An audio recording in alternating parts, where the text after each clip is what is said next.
for this, and I'm happy to hear that that's something that we're working on for our city.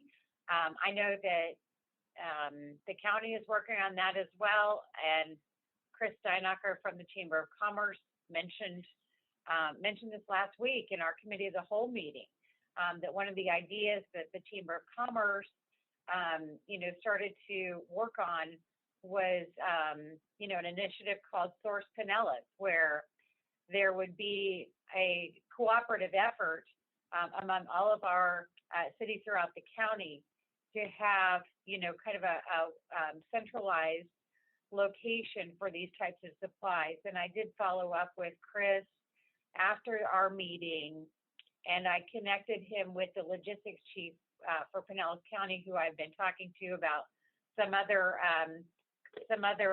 supplies to help the cause overall.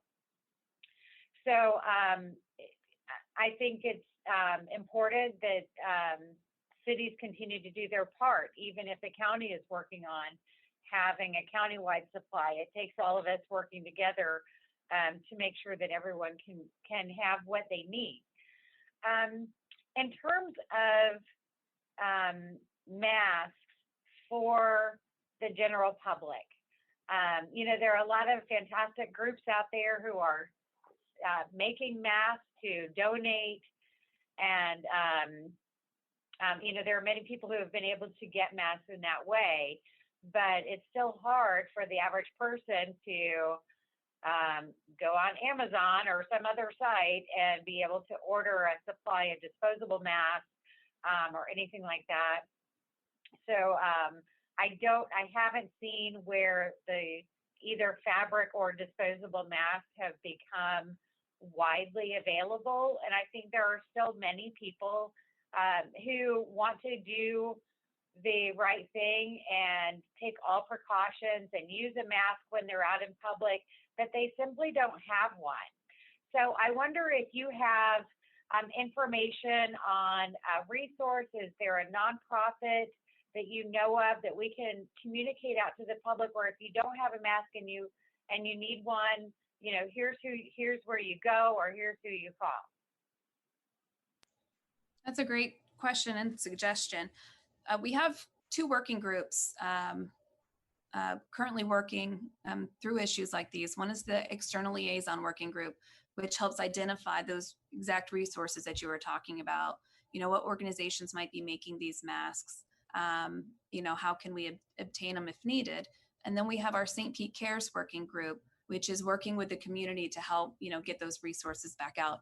So I can't say that I know they've looked at it. I'm not sure where they're at in that process. So I'm happy to follow up with those working groups to see if there's a current initiative like that. And if there's not, we can definitely get one going. Absolutely. And I also wanted to circle back around while we're talking about masks and PPE. Tom brought up a great point. The logistics team has been amazing through all of this. And with the scarcity of PPE, like you said, you can't just rely on the county to get it down to us because they're having the same issues. Everybody's having the same issues. So the logistics team with our external liaison team has been super creative. They've tracked down every lead, tried to vet as much PPE as we can. And, it really does take creativity to get a hold of some of these items. And the city team has done a fantastic job at that. I totally agree. It's something we should all be very proud of. I think, the more we can help people get the protective supplies that they need, the better chance we have of succeeding. And so, any measures that we can take once a resource is identified, if you guys or the marketing team or whoever can help get the word out, just like we're doing with testing. If you need a test or if you want to test, here's what you do. I would suggest that we do the same thing with masks, because if everyone who wants one has a way to get one, I think it's going to be a benefit for everyone. So thank you for that. Chair Montanari, I have a couple of more questions, but they're actually regarding our reopening process. And so I was wondering if that's going to be a next segment or if I should ask those questions now. Why don't you go ahead and ask them now? Okay, thank you. So we did phase one reopening started on Monday. I would love to hear, what we've been seeing out there in terms of crowds, compliance, non-compliance. How's it going so far? Chief Holloway can also speak to this, as compliance is a topic that we address every morning in our EOC calls, and council can get that update every day from Cindy Shepard. But we've been very happy with the compliance that we've seen. Our city is taking the need for social distancing very seriously, as is our business community, and all of the practices that we've seen so far have been compliant. There have been very few outliers, but generally what we've seen has been encouraging and in line with what we will need to see to continue to scale back in a responsible way. I don't know if Chief wants to add anything to that, but there's been no incidents of note to report as it relates to compliance. Okay, terrific, thank you. Can you just give us a quick reminder of which city facilities have opened? What's the status on our pools, libraries, things like that? I think everyone, since things are changing quickly, I think a reminder about that would be helpful. And then I think our libraries are still closed. I did have a question that had come up about that, so I was wondering where we're at with being able to establish some of those city facilities and amenities for our residents. The full list of city facilities and amenities that are open can be found on Restart St. Pete. We are looking at those by administration and opening them based on their ability to comply with social distancing easily and without compromise. Just off the top of my head, a few that are currently open, we've reopened North Shore Pool and Walter Fuller Pool in keeping with the county's guidelines. We have not further restricted anything from the governor's order, again, in keeping with the county's guidelines as well. Leisure Services is evaluating activity this week and determining which leisure services facilities will reopen. Sports courts, for example, and libraries, that's all being determined. There has not been a significant operational change since the last time council was convened as a group, or since Restart St. Pete was most recently updated on Monday.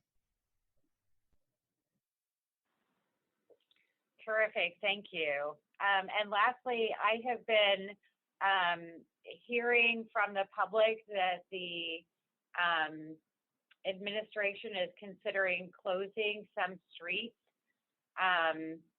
such as Beach Drive and Central Avenue, to allow restaurants to have tables and chairs seated out in the streets, and closing that off to vehicular traffic. Give us the truth, Deputy Mayor. What's going on with that? Nothing but the truth every time we talk. So, as you know, the governor in phase one allowed restaurants to begin dining service inside their restaurants at a 25% capacity. And this comes at a challenge to many restaurants, and really is a determinant of whether they are able to restart and when they are able to restart. So it's not specific to St. Pete. Tampa has done this, and St. Pete is also looking at this, creating additional capacity in areas that are outside. For those restaurants that have parking spaces that are independent don't affect street closure. We immediately created a special use permit where they are able to share with the city ways that they would expand tables in their outside areas in keeping with social distancing. Permitting is quickly reviewing those, and where that works, we are allowing that to happen to allow business to get back as quickly as possible. There are other considerations as it relates to the expansion of sidewalk cafes that would impact street parking and street closure. And so we are doing the work to survey not only the establishments that would be affected by that, but also the neighbors and anybody who shares those corridors, so that we are data driven and we understand the likelihood of its use, what the impacts might be, and that we make that consideration comprehensively. That survey went out, I believe, a day ago or 2 days ago, and we've asked respondents to get back to us by end of business today, and we'll move quickly on that decision, one way or the other, with that response as one of the most critical data points to drive the decision. That's wonderful. Thank you. Now, if as far as the survey, was that sent specifically to the businesses on the blocks that would be affected, or is it a survey that's open to anyone? It's a survey that was sent to the corridors that are anticipated for this type of expansion, Beach Drive and Central Avenue, for certain specified areas of Central Avenue where sidewalk cafes are prevalent. The expansion into parking areas and those spaces that don't affect on-street parking or street closure, that's an opportunity that's available citywide to anybody who'd like to exercise that. Okay, so if someone did want to get the survey, is it where might they find the links for the survey if they would like to submit one? Alan, do you know where that survey link can be found? Can you speak to that? It came out of Liz Abernathy's shop. I'm not sure exactly where Yeah, Deputy Mayor, I don't know if Liz is on. I know that it can be, I don't know exactly where that portal is located, but it can be found under Liz's planning department. So if you go to her planning department webpage, or if you contact permitting, then we can get that information out. And we've sent it out widely. We've sent it to all the businesses on those streets. We've sent it to all of our partners, our economic development partners, to distribute it. So we've tried to get it out there as widely as possible. I don't have that pamphlet in front of me, Deputy Mayor.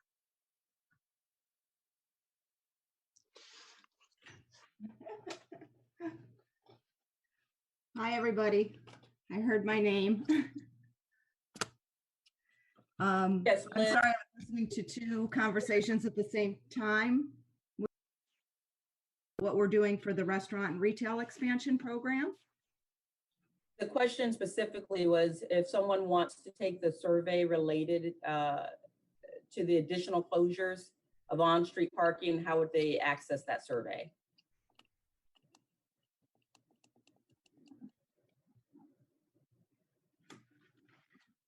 I'm sorry, I had to turn the volume up there. So the question was about the poll for the on-street parking, is that correct? Yes, how would a business access the survey if they don't have a copy of it? They could certainly send an email to me. I can also post something on our webpage. We specifically sent the survey to all business owners that we had their email on file through our business tax division that were located on Beach Drive, Central out to 31st, First Avenues North and South, since those would be the most affected corridors.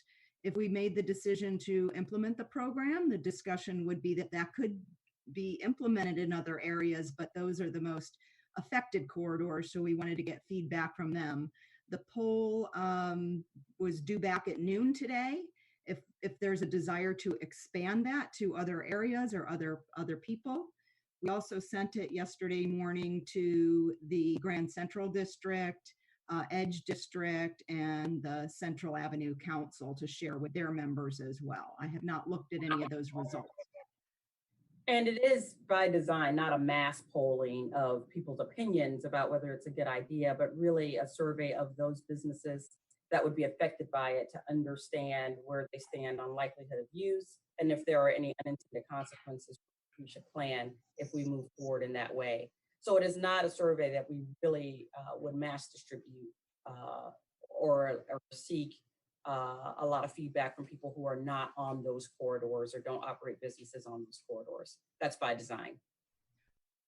Correct. It was very targeted to find out if there was an interest level by restaurants and retailers to even use that program and see if there was any concern by the other adjacent businesses to removal of parking spaces in front of their businesses. So we wanted to hear both from retailers and restaurants to understand if they were interested in expanding into the parking spaces, as well as finding out if other businesses would object in order to make our decision about whether to implement the program.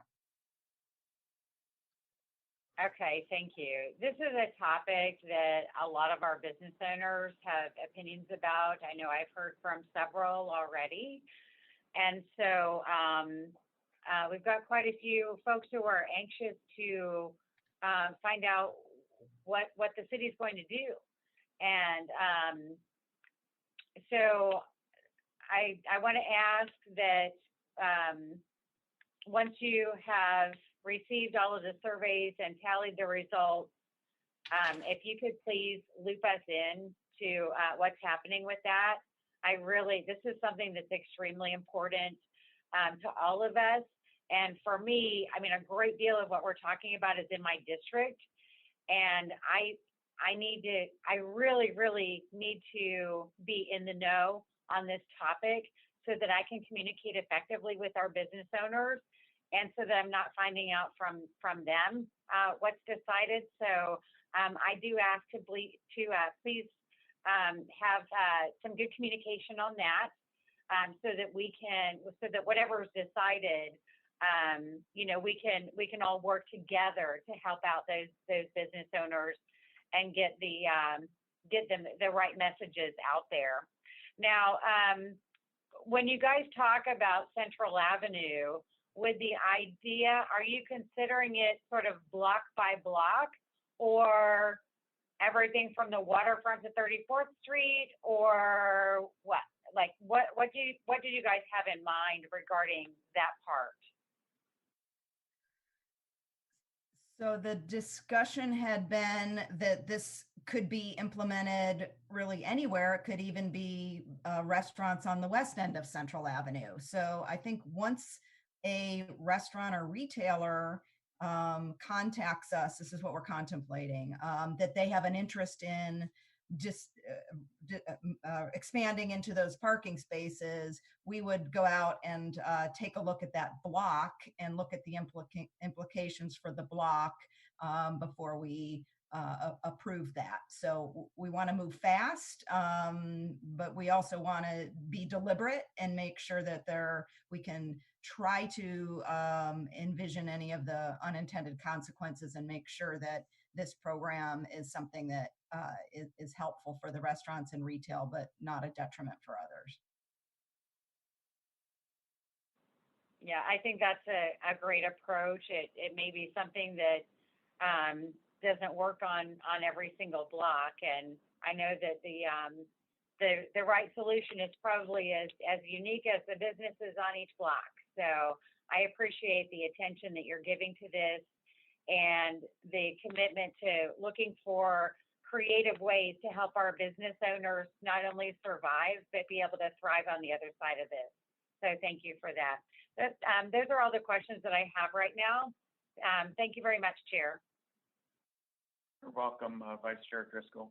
And if I could just say to administration, if we're doing surveys for something like this, it should be just an automatic copy to the city council member that is being represented, that is representing those businesses in their districts, just so if a council member gets a phone call from a business saying, I received this survey from the city, that they're aware of what's going on. So can we just make sure that that happens, please? And I'll go to Councilmember Blackman now. Thank you, Chair. Very good, comprehensive questions there from Councilmember Driscoll, and it's good to know that we have such hardworking, diligent people on our city staff. It seems like from her background that Liz is down there right now checking things out on Beach Drive. So I really like the in the field research you're doing, and thank you for that. And thank you, Deputy Mayor, for doing your best Honest Abe impression there.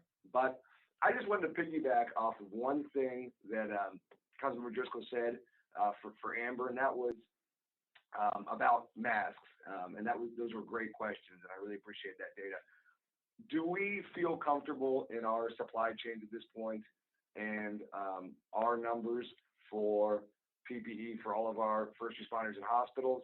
Or, I mean, just where do we feel in our ability to get them in the future and currently? Because obviously nationwide, there was huge supply chain issues early on. I know locally, we were all trying to promote the sourcing and donations, and that was all I was thinking. And I think Councilmember Driscoll made a great point about us trying to make them available to the public, because that'll help obviously curtail the spread. But I just want to know about how we felt on our end about our supplies. Thanks a lot. Good question. So I don't know that I'll ever say that I'm completely comfortable, just because of, the current crisis and the, potential for it to, the second wave or in the fall and the winter, when we get into flu season as well. I will say we're trending better and better, I think is the best I can say. We're not in a bad place with the city departments, that our first responders do daily reports on, where they stand with their PPE, where they lack, what we need to get more of. I can't speak for the hospitals. The hospitals have the same, supply chain that we're working with for the most part. We all request through the county for things we don't have, which goes to the state. And I will say that supply chain is working better and better. There are a few things that, continue to be more of a shortage, which are your N95 masks, the gowns, other things such as gloves and surgical masks. Those are becoming more and more available. But like I said, until you can order them freely with no back order, I don't know that I'll ever say I'm comfortable, just, in case you ever do need to make that next push. But as of right now, from what I'm hearing, no one is in a bad place with PPE at the moment, but I can't speak for hospitals. I haven't heard of any big shortages at the hospitals. But for the city and our first responders, we're okay. Thank you for that. And yeah, if we have any data for, different departments, if you guys could share that, just because people, especially early on, I talked to a bunch of friends of mine who are in the metal fabrication trade, and they had a bunch of masks, and we donated some to hospitals. And we can always, if we find, I think that with the council ourselves, we find that people come to us and tell us when they have needs, but also when they have excess, and we could maybe help, raise awareness and supply this, make sure everyone's kept safe. So yeah, just if you guys have any of that data to share, it would be awesome. Thank you very, very much. And thank you for everything you do and everything everyone's doing. Really appreciate it. Thank you. Councilmember Capper. Thank you, Chair. And I didn't bring it up earlier because I was keeping my first question specific to Amber's presentation. But since Councilwoman Driscoll brought it up, I did want to kind of circle back, because I want to be very, very clear in regards to the information about the expansion for outdoor seating into people's parking lots and things like that. Chair, I agree with you. I was a little frustrated to find out about this after it was announced and find out about it through Florida Politics actually reporting it. The way that it was read in Florida politics and the way that it has been conveyed to me by business owners that are interested in this are that it's pretty easy to do. You simply, find a sketch, and I'm trying to kind of read it, what I was given online. You make a sketch, you email it to an email address, and it will be looked at, and that it seems to be pretty easy to get through. Then, I hear Liz say that the city goes out, they have to take a look at it. Does it make sense for the block? Well, that was not the message that was conveyed when this was announced. And since we as city council members don't have that information as to what the actual procedure is, it's really hard for us to be able to clearly communicate to our businesses what the reality of it is, what the expectation and what the likelihood of being able to do this really is. So we don't have to continue to beat it, to death now. But if we could get something laid out, maybe if Liz could email us what that procedure and what that process actually is going to look like. Because if I have a restaurant in my district, because we're not Central Avenue, we're not Beach Drive, you're not going to open up 4th Street and MLK for people to be able to expand their businesses. But they may be able to do it in a parking lot. And if they can, I want to be able to clearly communicate that information and not just share with them or tell them what was, reported on Florida politics. So would it be possible to actually get some sort of outline that we can share with people? Of course. To that, Liz, in just a second, or Alan. But Mayor Kreis did this in his Facebook Live, and that's where Florida Politics reported it. Invites council to listen to those Facebook Lives, sends out an invitation each time that those two processes are being conflated, it's bifurcated, and that those who have parking lots that are able to do the special use permit, they can do that right away through that pretty seamless process that you described, Councilmember Gabbard. The other is a more complex process with traffic, et cetera. And that is the piece around which we are surveying to understand if it's worth the squeeze in development of that process, trying to understand how the likelihood of using it. But the other is already started. And absolutely, okay. Liz, can you the ease of resending to council that information that the mayor shared earlier this week? Sure, I'll get those emails out to you as soon as this topic is over, and I'll jump back on my email. I apologize for not sending that out. We did make some decisions pretty quickly and wanted to get moving immediately on the option for expansion on private property. We did try to make it as easy as possible, where they're just going to email in a sketch to staff. We're putting together some talking points for us to share on social media so we can really start to publicize that program, but we didn't want to wait to get it started. So I will definitely get information out to all the council on these programs that were, one we've implemented, and the other is in the consideration stage. And I don't know if I think you can hear me, but I just wanted, Liz, let me take that apology, not you, because I just want you to know that, well, you all know things are moving very fast. We're moving very fast at times.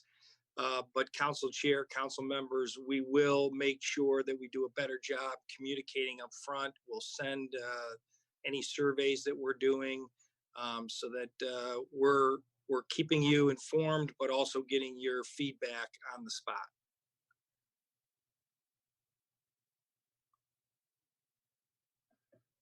Great. Thank you, Alan. Councilmember Gabbard. Sorry, I went mute. I didn't mean to. I was trying to keep an echo.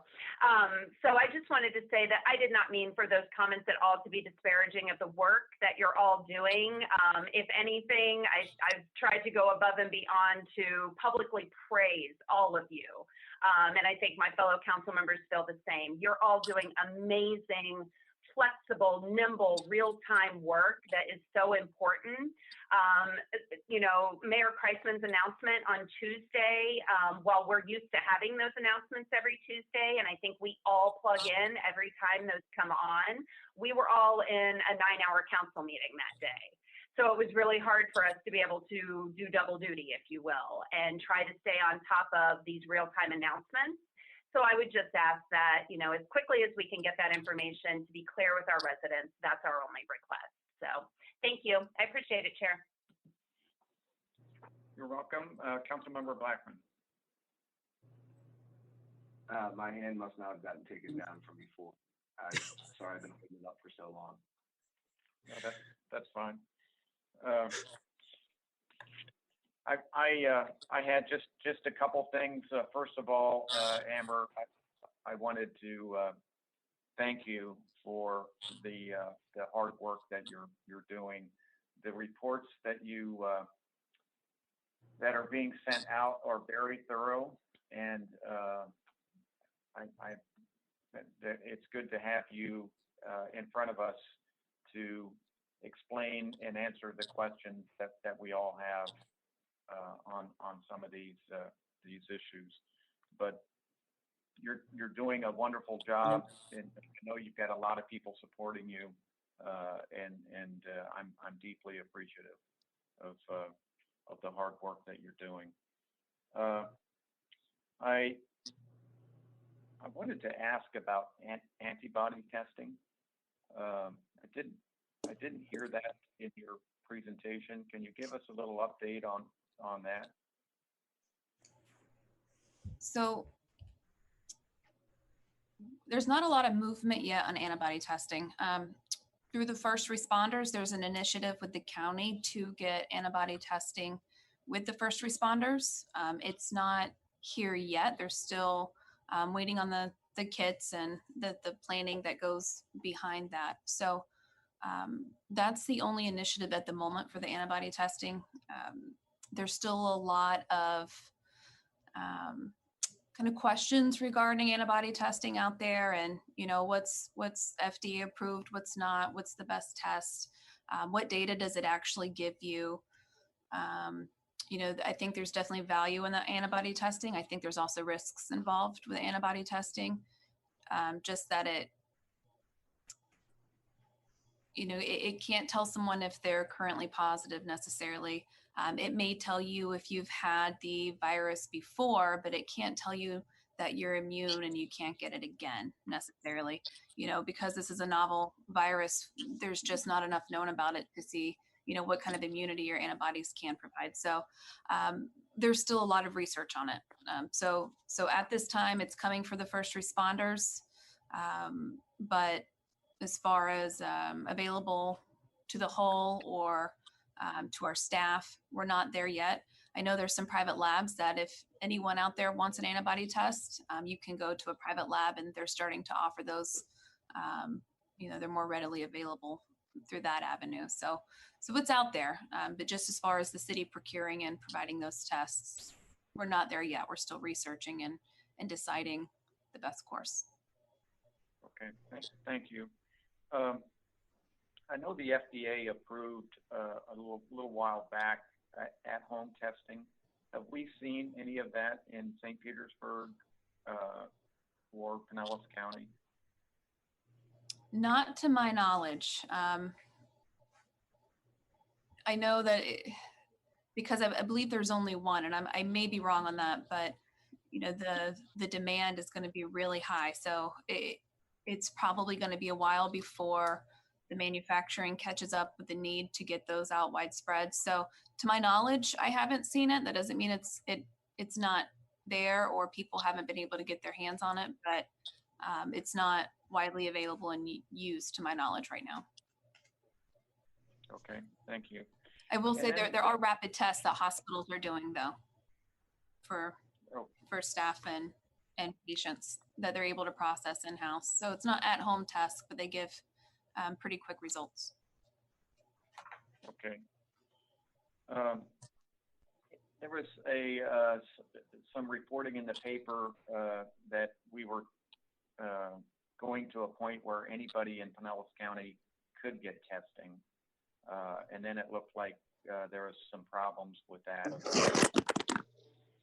Are things, can you give us a little bit of an update? If somebody wants to get tested, can Sure. they get tested? So there's a couple different options right now. So Community Health Centers of Pinellas, they're doing testing in 3 locations throughout the county, and they are testing anybody who wants a test. Some of the other testing locations, you know, they're testing those who meet certain criteria, whether it's symptomatic or high risk. The risk we run with opening it up to anyone testing, to me, goes back to that PPE concern. So we may be able to have unlimited tests and partner with labs to, you know, get testing kits and get the tests done. But, you know, my concern is until we're caught up more on PPE, you know, we can burn through a lot of PPE testing anybody who wants a test and inadvertently leaving out those who may be higher risk, you know, and even running out of PPE. So we have to shut down testing. So right now in the county and the city, I think the strategy still is to test those who are the highest risk, being those who are symptomatic and you know, the elderly and those with underlying health conditions. So it's not to say that initially or eventually we're not going to get to a place where everybody who wants a test gets a test.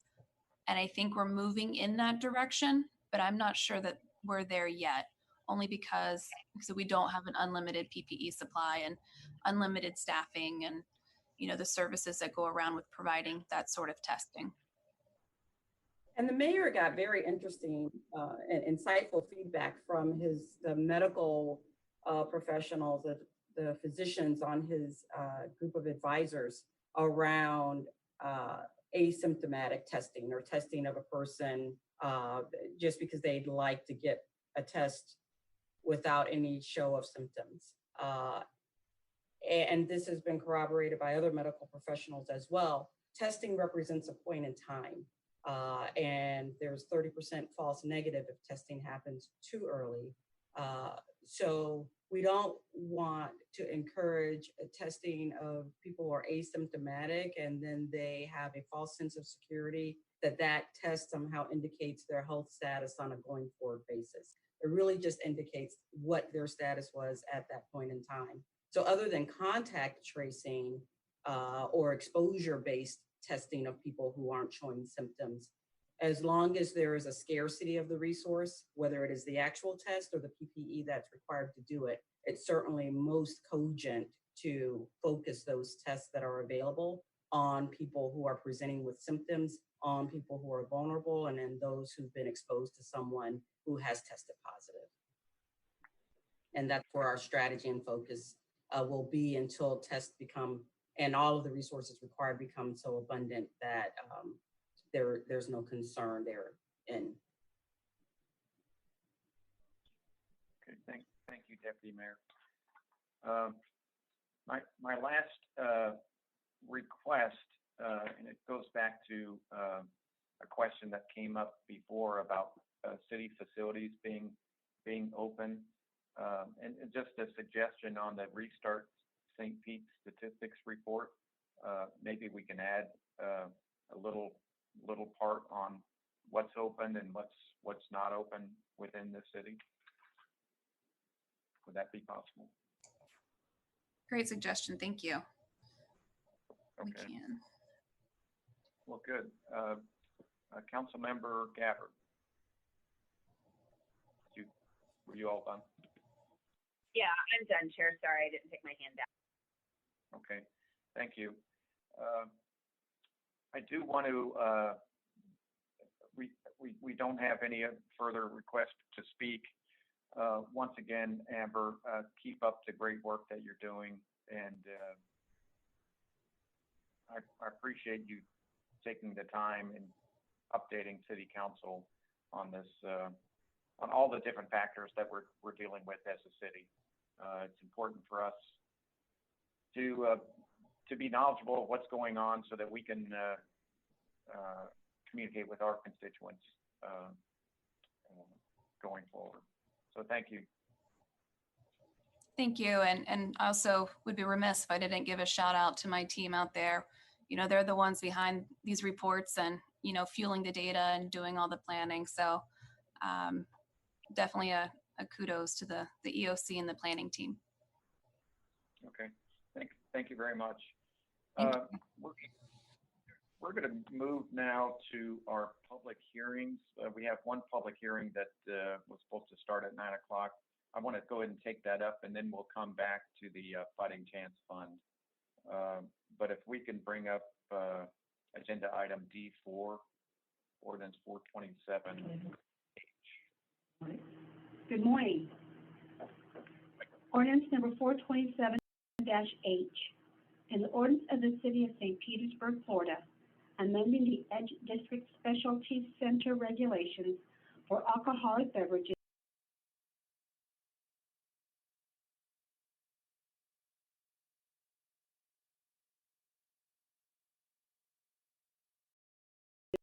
clarifying a limitation regarding the sales of alcoholic beverages and providing for an effective date. And there are no speakers, Mr. Chair, or any emails in this item. Move approval.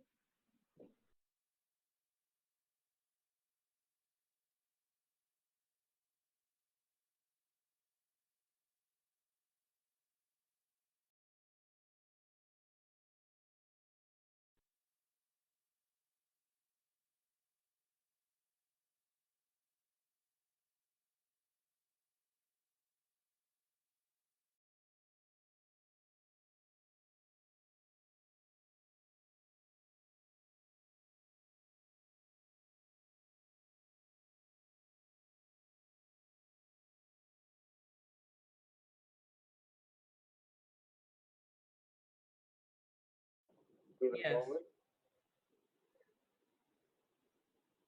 Foster, Yes. Blackman, Yes. Gabbard, Yes.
process the applications, that they can be funded and funded swiftly. So they had to get to know the computer system, and they had to all do this while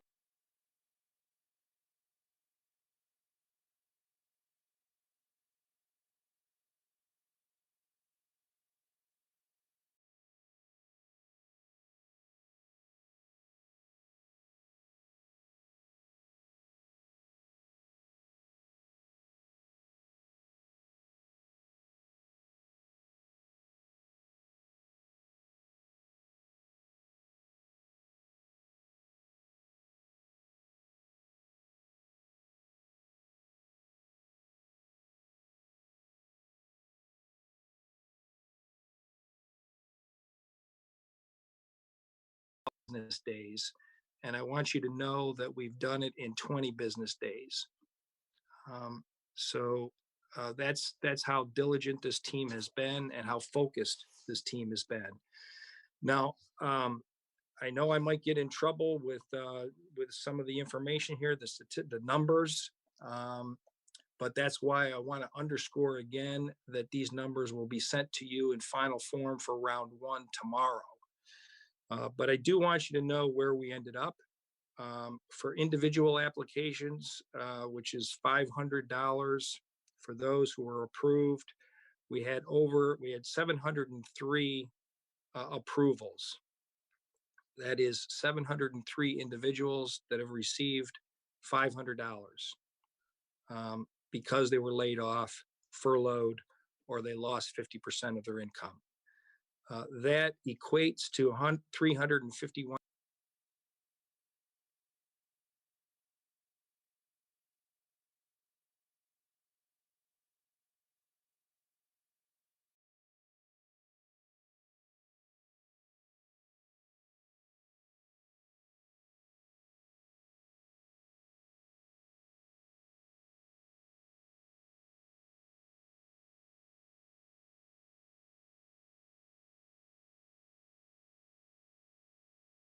Now hope and believe that they have a fighting chance to make it through this pandemic. 1,780,000.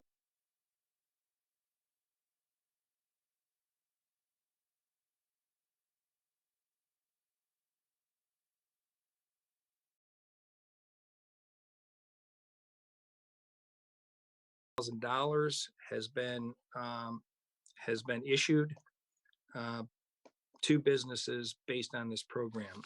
So the total amount of money that is on the street right now for round one is about 2.1 million.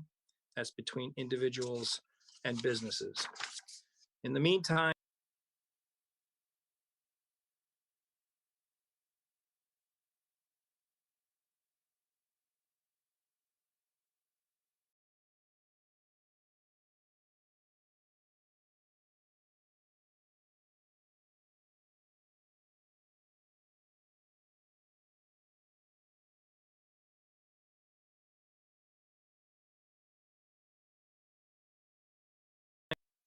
and we've approved 161 of those applications to date. That's about $80,000. So total so far between round one and just a few days of round two, we've put $2.4 million on the street and most of it, well, all of that money has been issued in less than 20 business days. So approximately a month.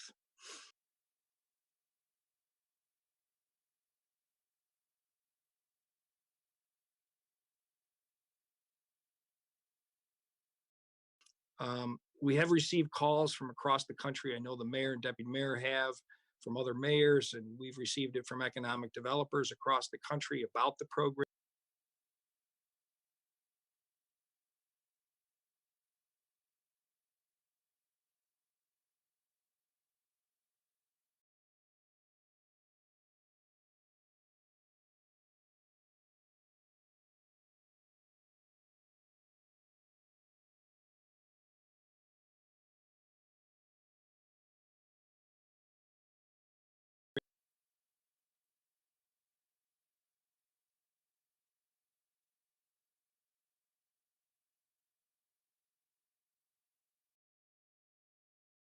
we've got a different technology in place. The software is improved. The team is saying that it works better, and we're hearing from the public that it works better in terms of their interaction with it, our ability to answer questions.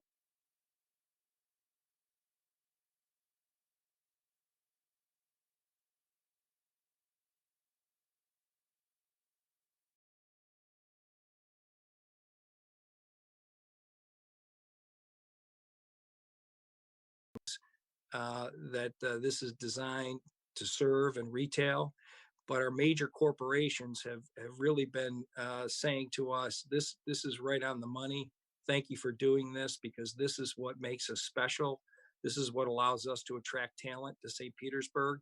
Keep doing it. Make sure we keep this in place. And so when we do the restart, we've got this in place, and is still part of what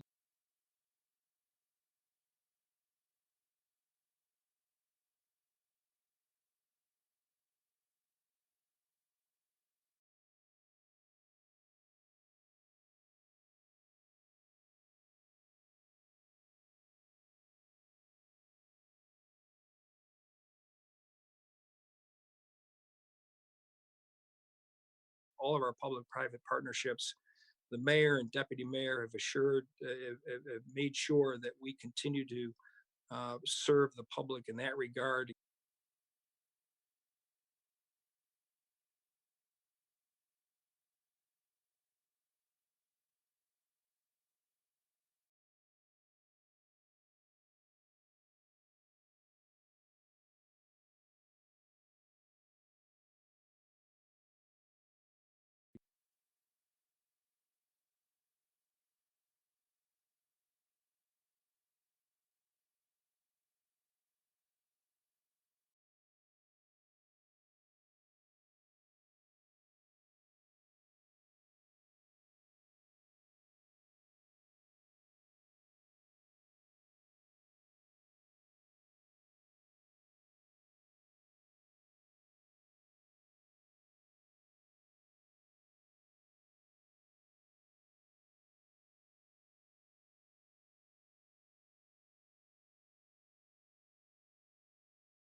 We had close to $500,000 that has been raised in that fund, but I believe more is coming.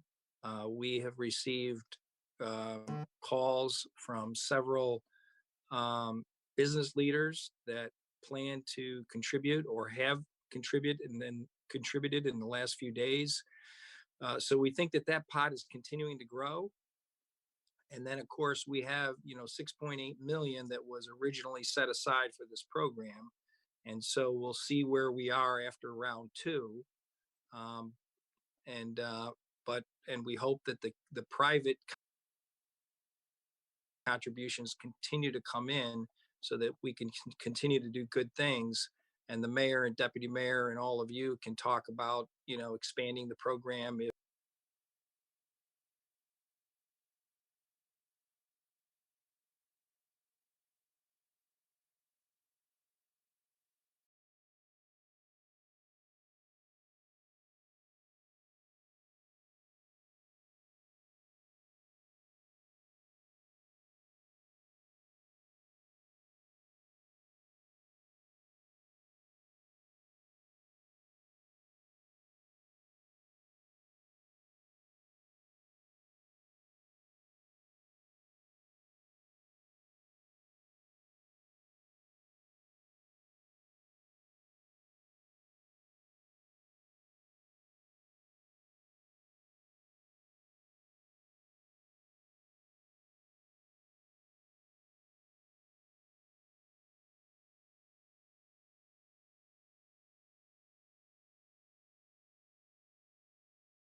about that opportunity every chance we get, in addition to ours.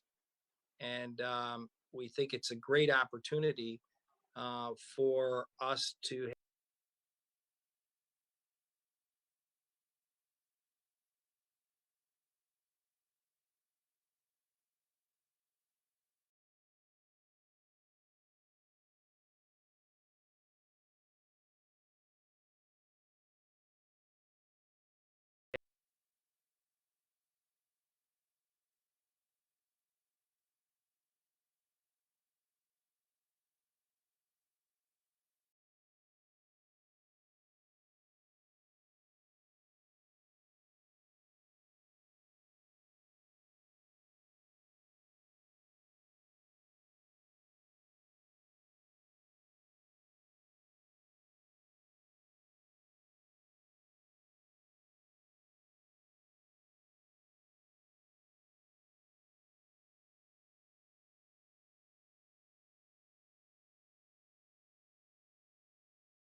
and I suggested that maybe we look at ways to sort of re-envision that as part of an extension of Fighting Chance Fund. We haven't started the grant process for this year's storefront conservation business assistance grant, right? Like that money is still sitting there, right?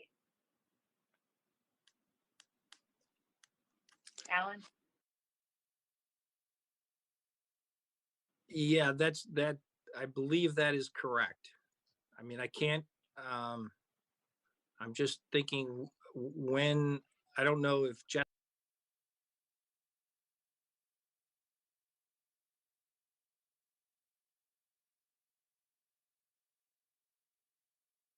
We funded that at 175,000 for this year. And I think it seems like it was last year around this time that the grants went out. So that's why I'm thinking we haven't done it yet because we haven't talked about it or anything. So I would ask for some consideration of, you know, perhaps revising our plans for this year and take a look at that funding as a potential boost to the Fighting Chance Fund. You know, we have the priority is really about survival right now for all of our small businesses. So maybe this is the year that we, you know, need to consider the entire city and not just those on Beach Drive and Central Avenue for that particular money. I mean, those businesses are mostly eligible for Fighting Chance funds as well. Just a thought. I mean, you know, maybe I'm way off base, but it sounds like, you know, since the foundations of both of these funding programs or grant programs are similar, it might make sense to combine them for this year, just for the greater good. So I'd love to hear anyone's thoughts on that. Thank you. So quick thoughts on it. As we've progressed right now, the demand for the Fighting Chance Fund and its current eligibility, there does not seem to be a scarcity of resources that would require us to invest further into that. The $6.8 million that the city's put into that now is really extraordinary. I'd say nearly unprecedented in its amount and response time. As we work to balance this year's budget, if we did look at any kind of reallocation, given what's going on, we may actually be looking at ways funds can be rebalanced to help us meet all of our city services and manage our budget. Because there are so many resources that are coming in, as we've already discussed, via the county, via federal funding, the demand that we are seeing, the actual rate at which we are seeing people apply to the Fighting Chance Fund, we anticipate being able to meet all of the demand that is coming that way, and possibly being able to expand it even more to include.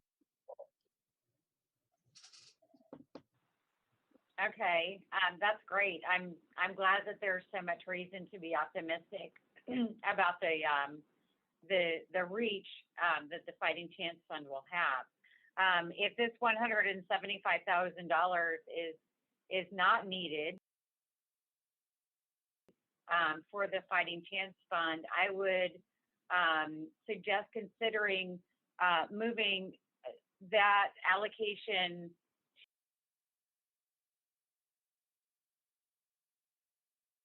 to another area that is in great need in our city. I mean, again, we're talking about the same businesses that are eligible for the Fighting Chance Fund, giving them, you know, a bite at a whole different apple that's all theirs seems a little bit unfair today for the rest of the businesses in our city. So I just feel like we need to take a look at that. I would be a little bit concerned about having a separate pot of money during these circumstances.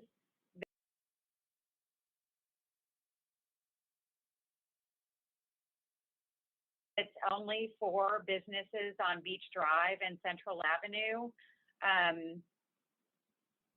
And, you know, if the Fighting Chance Fund can cover, you know, everyone who needs assistance, then I'm sure that there's another area where this money could be allocated just for this year to go where it's needed more. Thank you.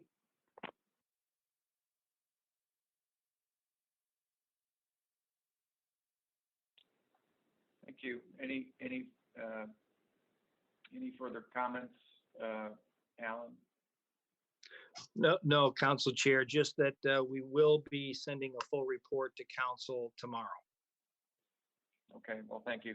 I do, Alan, and I know your shop is working extremely hard, but I still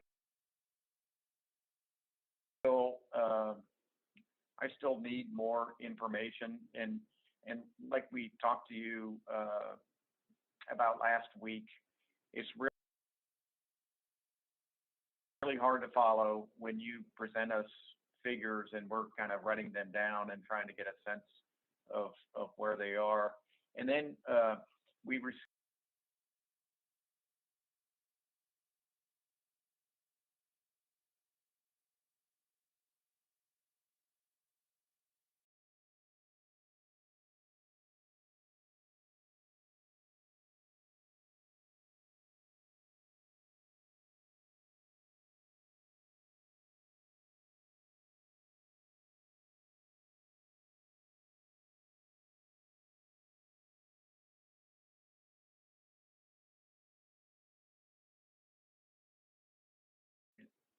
who was awarded funds and who was denied, and then a reason.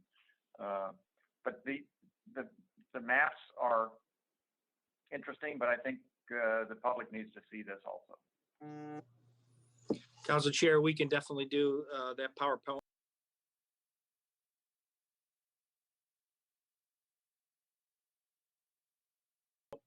presentation, and we are really thrilled with the platform that we're working on now, because it gives us a great much more capacity to do reports and to immediately have a dashboard of information available. And so that's a significant improvement that we've made, and I think it will help us be able to report more quickly to you. Okay, well, thank you. And then, so we're going to get more data on phase 1. And then I would like to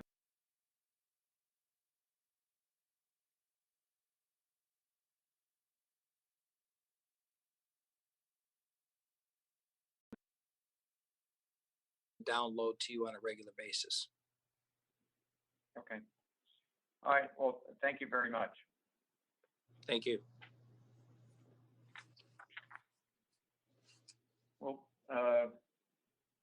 We'll move on to reports and take E1.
plaza work continues, as does the sculpture. In the next slide, you can see the forms after this one, Mr. Clerk.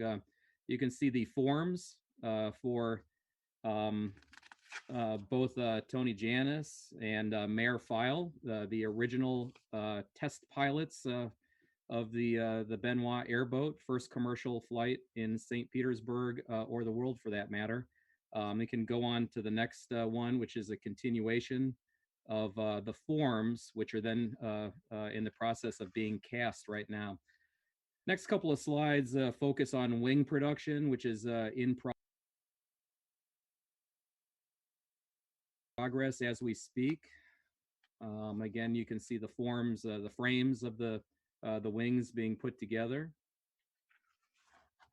And one final slide, Mr. Clerk, maybe two final slides. Ultimately, this Benoit that you're very familiar with in the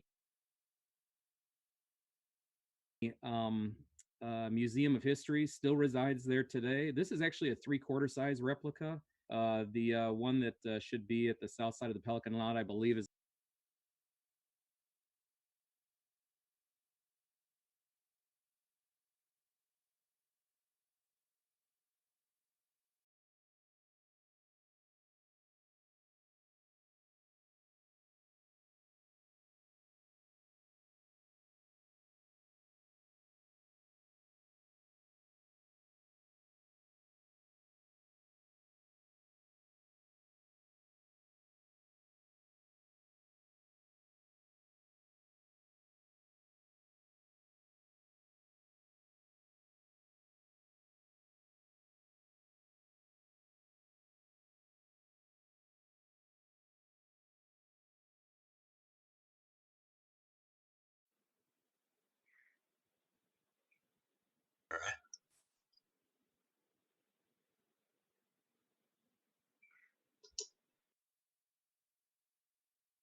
here today.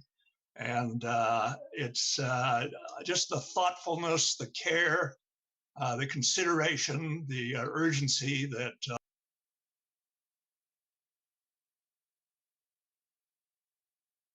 this long flight that we've had to get to this milestone landing with the world's first airline monument.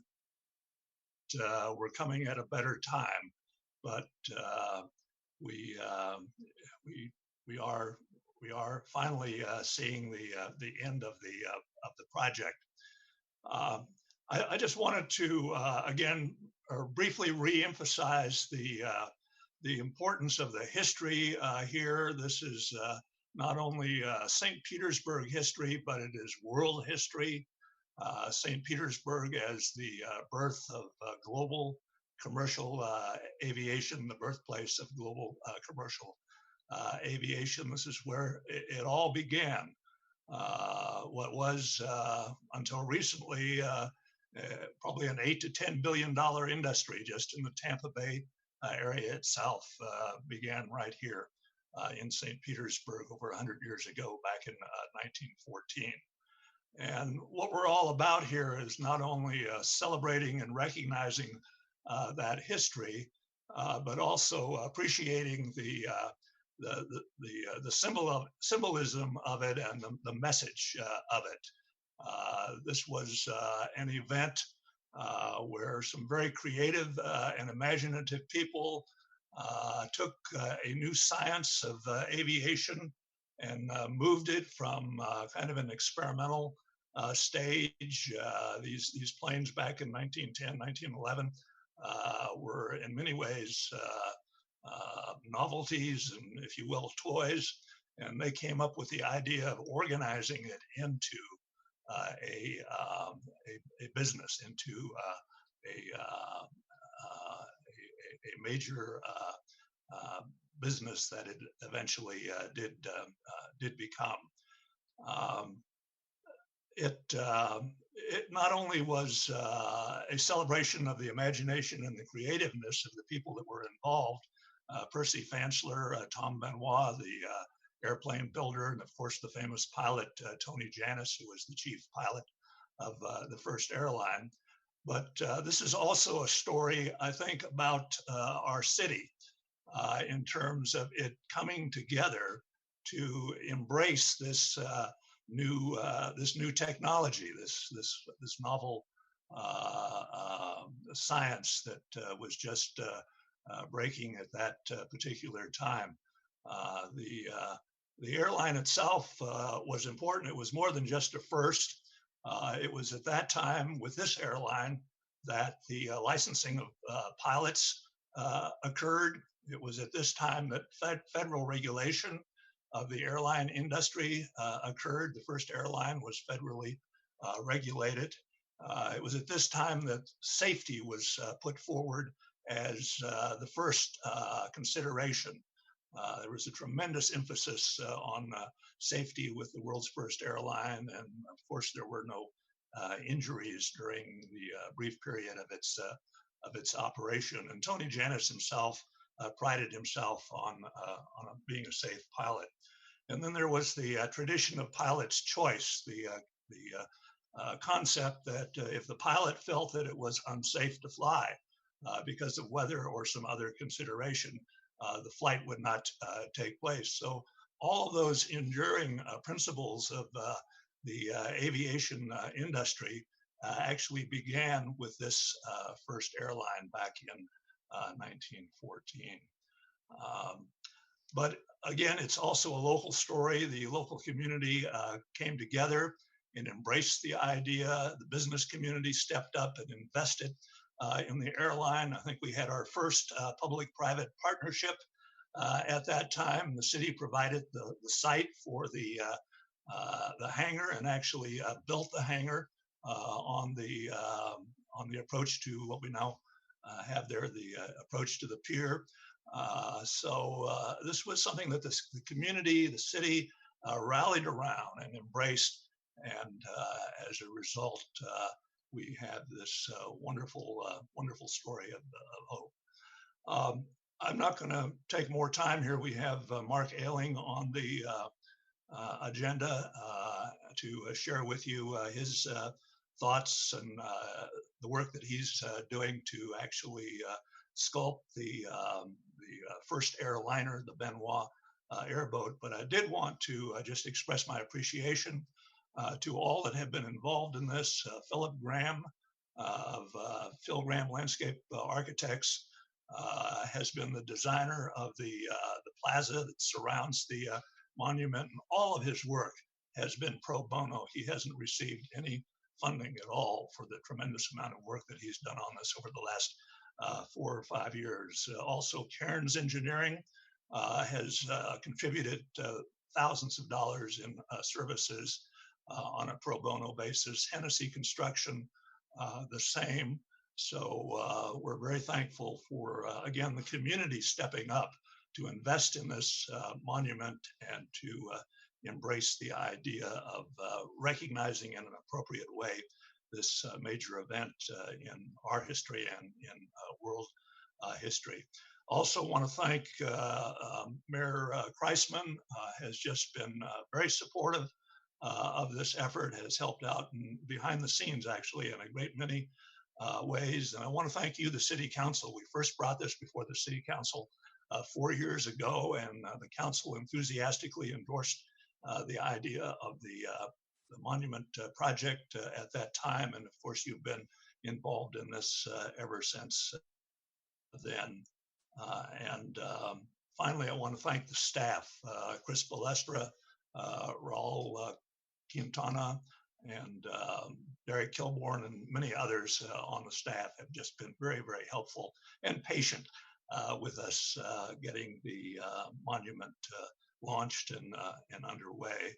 And lastly, again, we have engaged one of the premier, perhaps the premier local sculptor in St. Petersburg, and that's Mark Ailing. And I'll pass the airboat on to him now. I don't know if you can see me or not, but I've got the model here. So thank you very much. Thank you, Will. Mark, good morning. The floor is yours. Morning. Good morning, Council. I appreciate the opportunity to share some information with you. And, you know, I have to say, for the record, I'm incredibly grateful to be selected for this process. I'm in my office right now. I'm going to walk into the shop. It'll probably be a little bit noisy while I get the crew to quiet down a little bit, but that'll give me an opportunity to show you all some progress where we're at. So bear with me here for just a moment.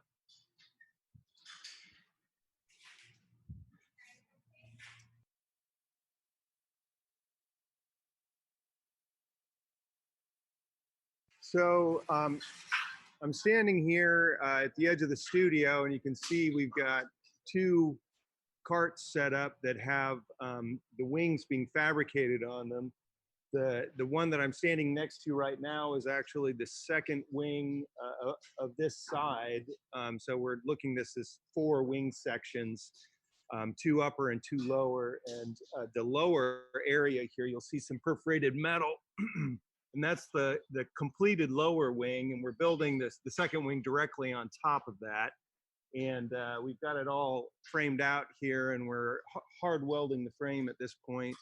And then we'll elevate the wing up to the top of the posts and put the skin on it. And then this half will be complete. Walk down here so you can get a sense of scope. This is a 45-foot wingspan. Pretty much taking up the whole studio right now, but we're making very good progress. So here's the second cart with the first wing for the right side of the plane there, and we're getting that wing welded hard as well. All of this comes into a situation of how we get this in and out of the studio and get it set for installation. So there's a lot of preparation involved. This is all of our skin material for the wings. As you can see, the wings are perforated so that we don't get lift. And I can tell you, we've been working hand in hand with Bud Cairns, going back and forth, trying to be as true as possible to the aesthetic and accurate to the history of the aircraft while making it safe and properly engineered to withstand Category 5, 155-mile-an-hour sustained winds.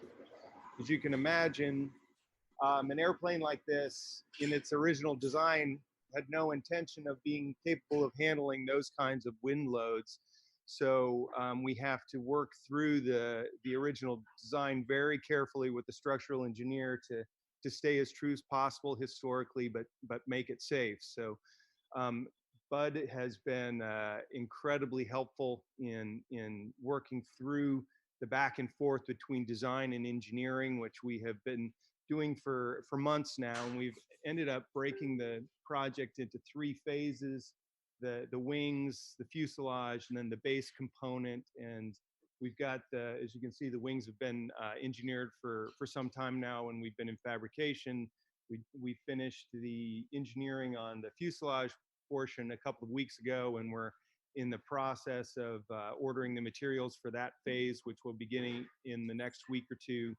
And we expect the engineering documents back from the structural engineer regarding the pylon, which is the main support that sits underneath that wing skin that you saw. That's the thing that connects the airplane to the ground and holds it in place. Those numbers will be back from the structural engineer the middle of next week.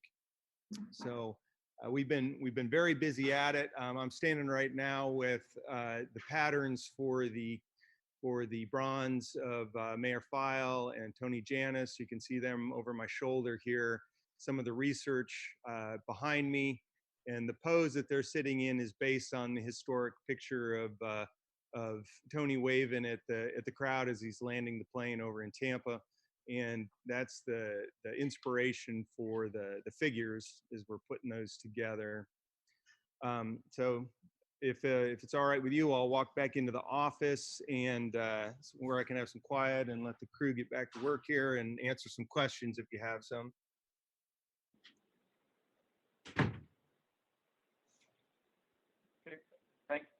you, Mark.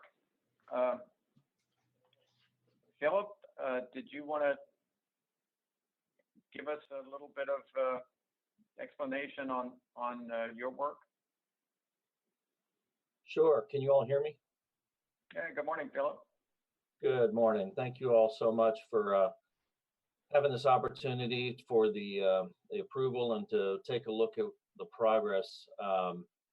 We echo Will Michael's sentiments about the coronavirus work, and we're so impressed with Mark Ayling's work on this project, his attention to detail and the care and personal involvement that he has brought to this has been incredible, and it's really going to show in the final product, we believe.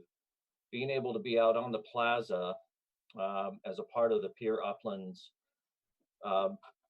and being able to walk around and underneath this full-size replica is, I think, going to be pretty breathtaking.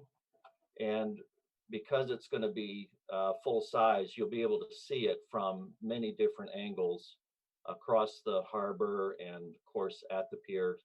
So it will be hopefully a real icon to the city of St. Petersburg skyline and so forth.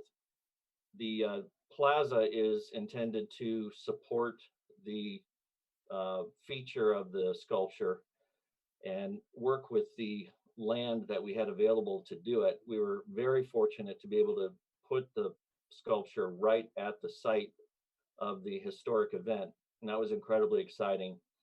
So in terms of a plaza status, we are about halfway done. We've got all of the concrete walls and seat walls and concrete in place. That includes the plinth from which the sculpture will be will rest on, and that is a highly structural feature that Bud Caron's designed. It is circular in nature, and you can walk all the way around it. It's going to be about 2 feet off the ground, and all of the pavers are in place as well. Those were brought in from Spain, cut into hexagons to replicate the historic sidewalks of St. Petersburg.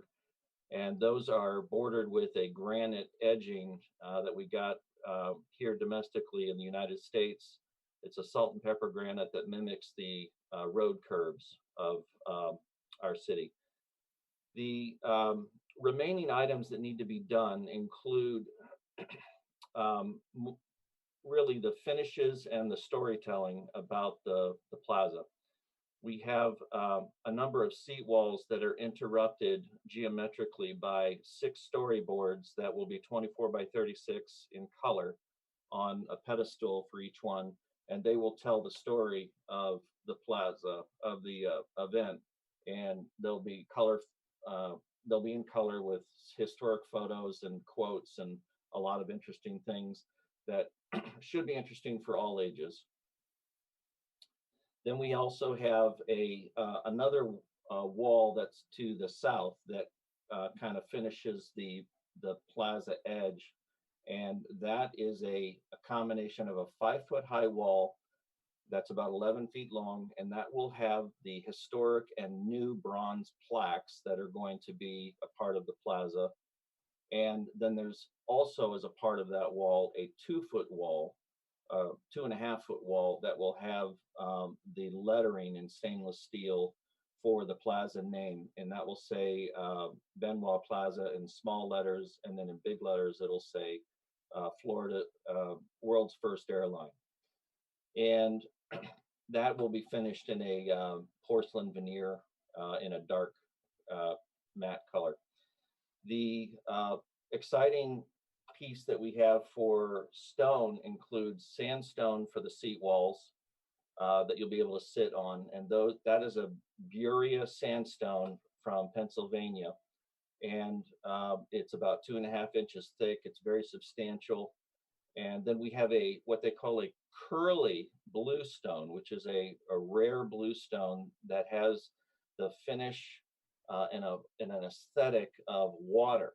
And that will be put on the plinth around the base of the sculpture to replicate the idea of the airboat flying over the Tampa Bay, and that will be absolutely stunning. And we had that donated by a stone provider. That was very exciting. And I think the final thing would be the lighting. And so we have, we're working with Griner Engineering and Mark Ailing to coordinate how the sculpture is going to be lit in a way that helps capture its essence in the evening, and also coordinates with the lighting that's already out there that lights up the walks and the parking lot and so forth, so that there's a balance and it has a good feeling to it. The landscaping is scheduled to go in the next week or so, and that's a very simple native planting with and some sustainable plants. Be very low maintenance for the city, but also nice and dense all year long. And that's got some kind of the historic plant palette of that time with some coontie and some sable palms and those kinds of things. So it's very simple, it'll be very elegant. And the landscape on one side of the plaza is coordinated with the geometry of the plaza so that it draws your eye out to the harbor. And there's a connection with the plaza to the water that is important to, is a part of this whole process of having the plaza at the site. So I think those are the primary things that we're working on at the moment. And there is some coordination that we're doing with the city to get that all taken care of as soon as possible and in time for the grand opening. The sculpture, I believe, is going in somewhere around July. So we will be able to finish once the sculpture is in. We can do everything except the blue stone that goes around the base of the sculpture. Thank you. Thank you, Philip. I do have a couple of questions. Of course, this project is very near and dear to my heart because of just from a personal reason. Because of I wanted to be an airline pilot back when I was a little boy, and I've been an airline pilot for 31 years, and to be able to see this project come forward here in St. Petersburg with the way it's come forward it's just been nothing short of amazing. And it kind of goes back to what Will talked about teamwork. If I could just go back a little bit and talk about a meeting that I had, a breakfast meeting that I had with Chris Davis. I forget how long that ago that was, Chris, but I want to say 2012 or something like that. And one of our people in the marketing department named Ron Whitney had put some of these plans together to make a better or come up with a better idea on how we can celebrate what happened here in St. Petersburg. And so Chris was explaining to me the current marker that we had at the time. And I said, I haven't seen that marker. And he goes, well, I'll tell you how to get there. Go out 2nd Avenue towards the pier and look to the right, and you'll see a dumpster. Walk straight to the dumpster, and just before you get to it, hang a left, and behind some trees, you'll see the marker. So I went out there and looked for the marker, and it looked kind of like a gravestone with a plaque on it, and that's what we had. And so with Ron kind of setting this up, and then everybody else getting involved, here we are. That at a place where we can celebrate the best of what St. Petersburg is all about. Working together, bringing, and I like the way you said it, Will, one of the first public-private partnerships in our city. And then just the story about Tony Janis and as the first airline pilot, and the mayor of St. Petersburg being the first passenger. In my years in the airline business, I'll talk to other pilots about the airline business, and a lot of people don't know where the airline business started, including people in the industry. And when I tell them that it started in St. Petersburg and that the mayor of St. Petersburg was the first passenger, they're amazed. So it is a great St. Petersburg story.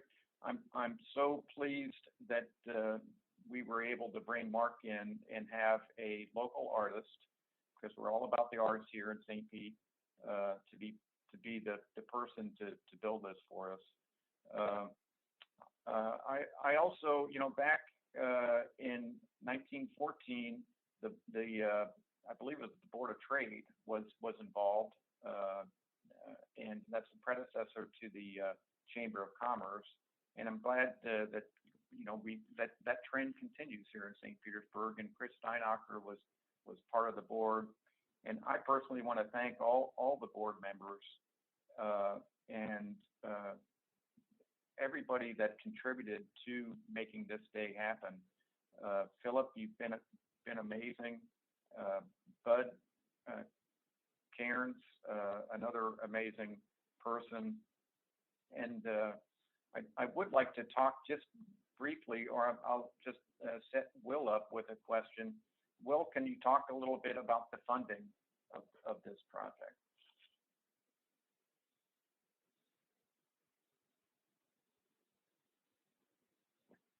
Project here. It's been, again, a lot of sectors coming together to make this monument happen.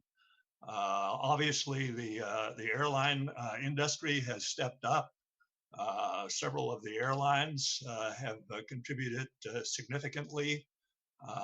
Airports, Tampa International Airport has been a significant contributor.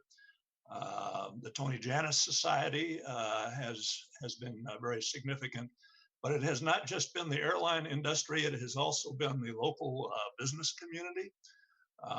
Belts and Belts, for example, the Hangar Restaurant, Raymond James, these are all businesses, corporations that have stepped up to help make this happen. And lastly, it's just been,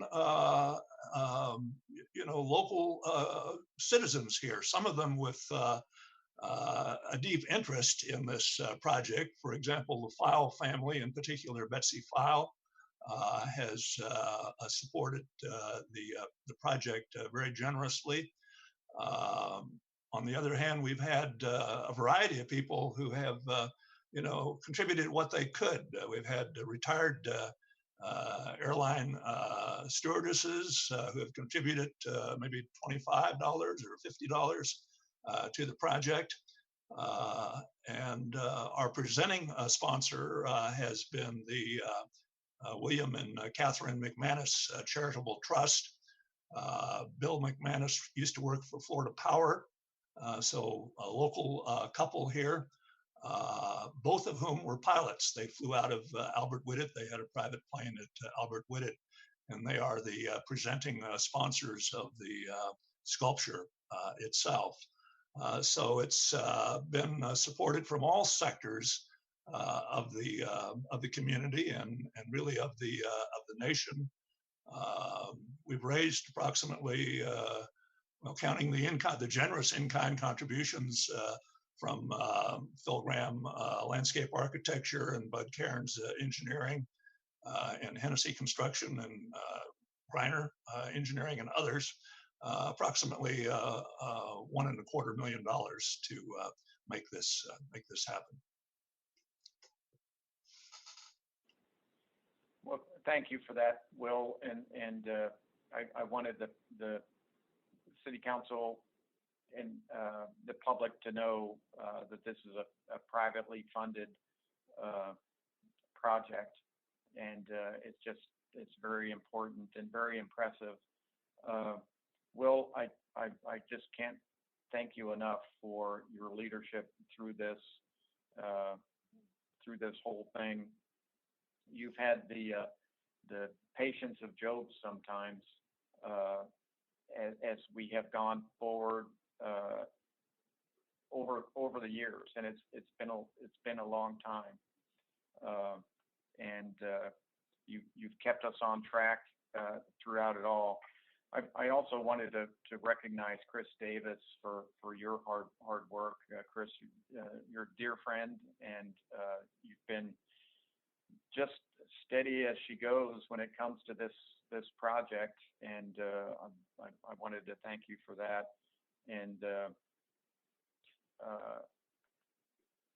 Alan Kale, you've been a key person also, and then Philip.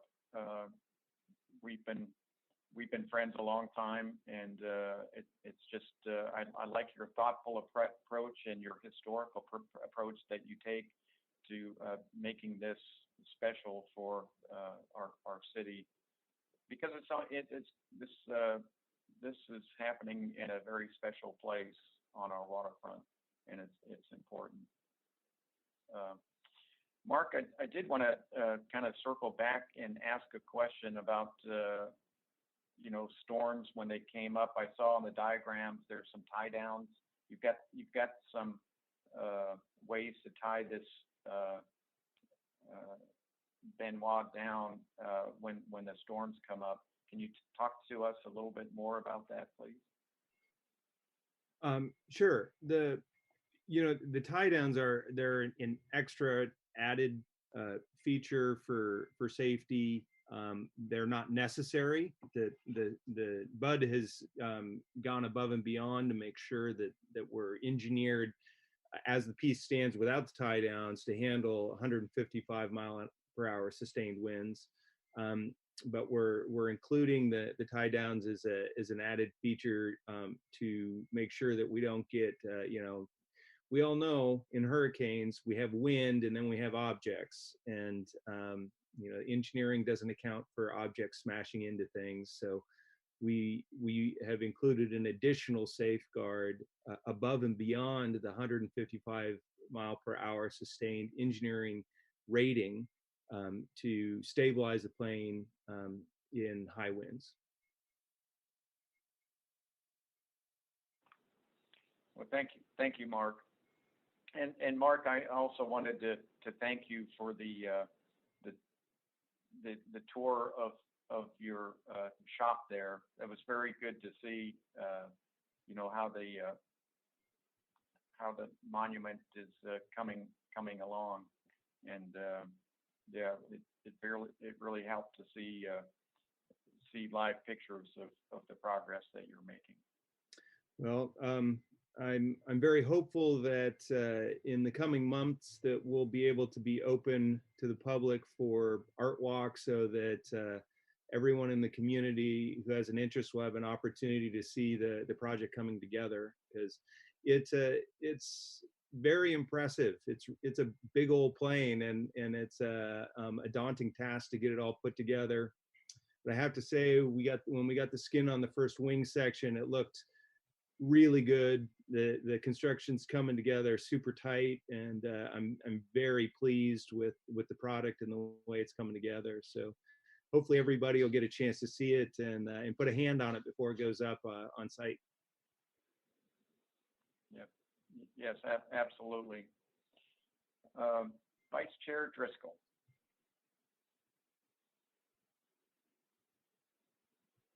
Thank you, Chair. And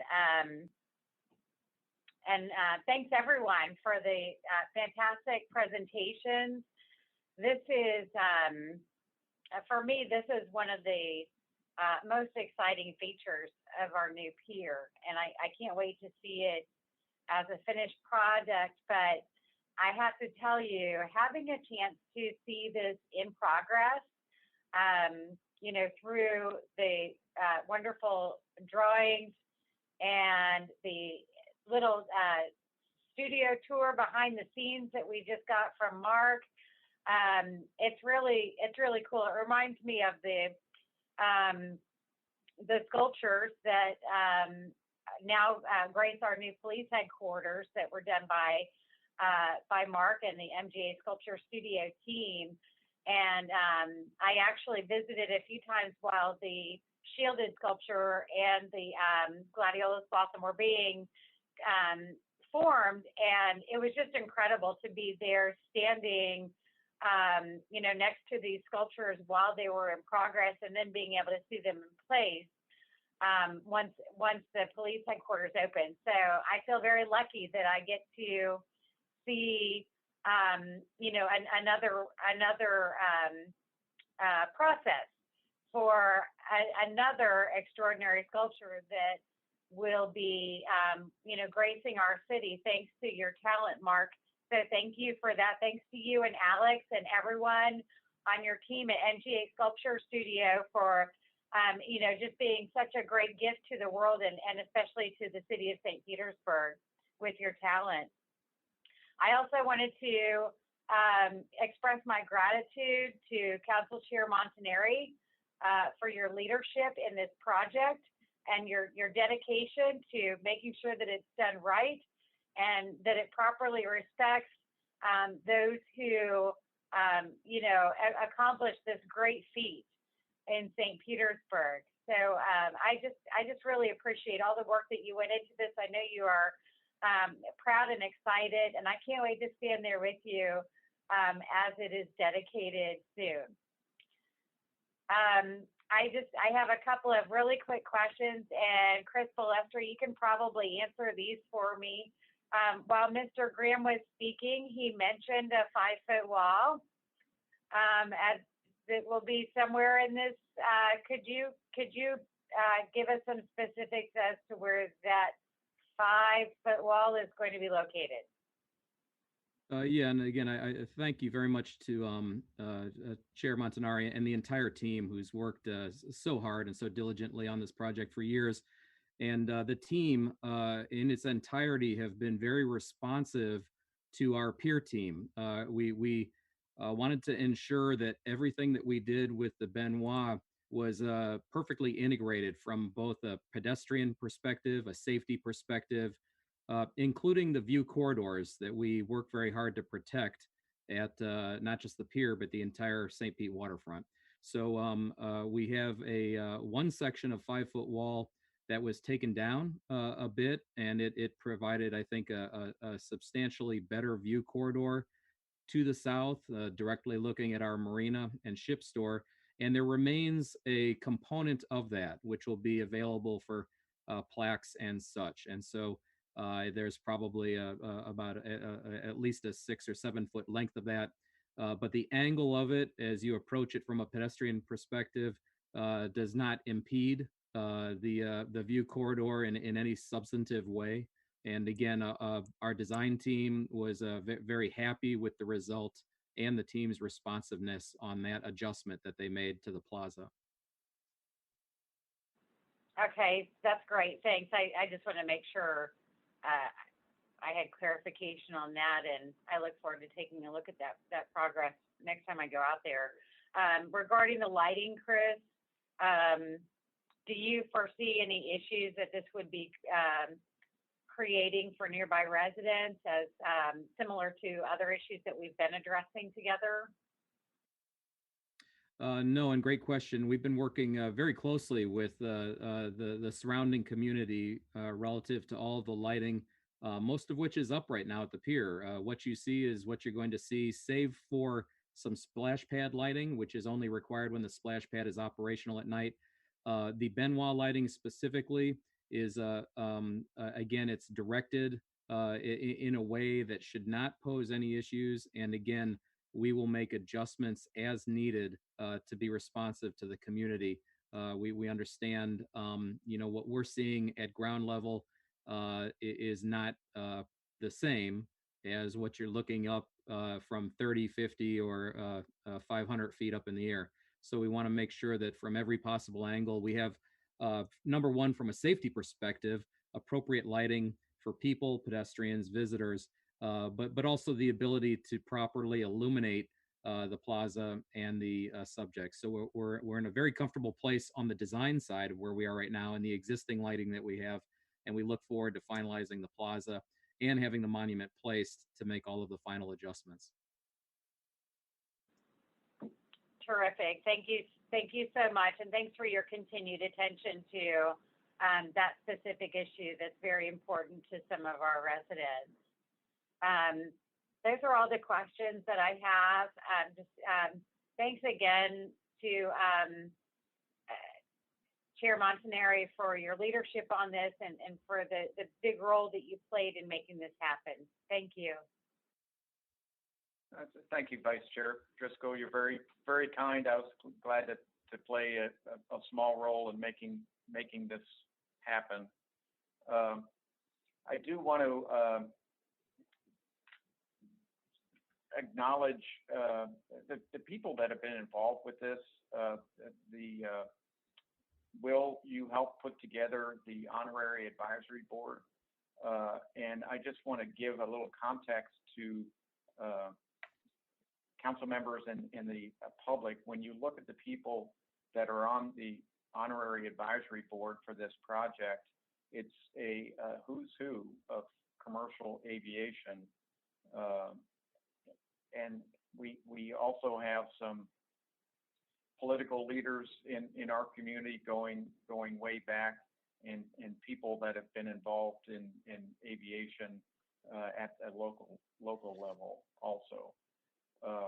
This has been a tremendous amount of work, and I just can't thank everybody enough for their hard work to getting us to this day. Will, do you have any final thoughts before I entertain a motion to adopt the resolution?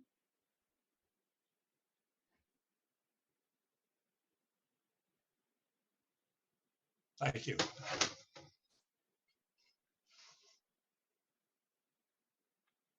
Go ahead, Will. Did you have any final thoughts? I again want to thank Ed. Ed has been with us every step of the way on this project. A special thanks to him, and again to everyone who has participated in this. We're beginning to give some thought to a special dedication for the monument, and when we have those plans put together and a date, we'll share that with you. Thank you. Well, thank you, Will. We have a motion. We have a motion to approve the resolution, and I think I heard a second. Is that correct, Mr. Clerk? I cannot, Mr. Chair, I cannot hear it. Can you repeat whoever made the motion in the second?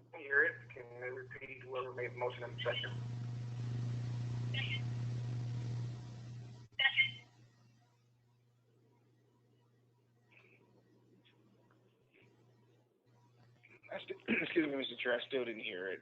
There's the echo. Excuse me, Mr. Chair, I still didn't hear it. There's the echo.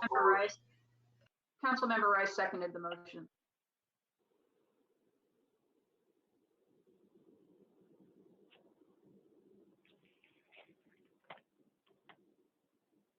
Are you ready? Whenever you are, Mr. Chair. Okay, we have a motion and a second on the resolution. Can we have a roll call, please? Vic Sanders. Yes. Driscoll. Yes.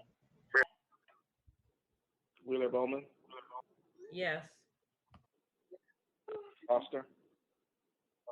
Yes. Blackman. Yes. Gabbard.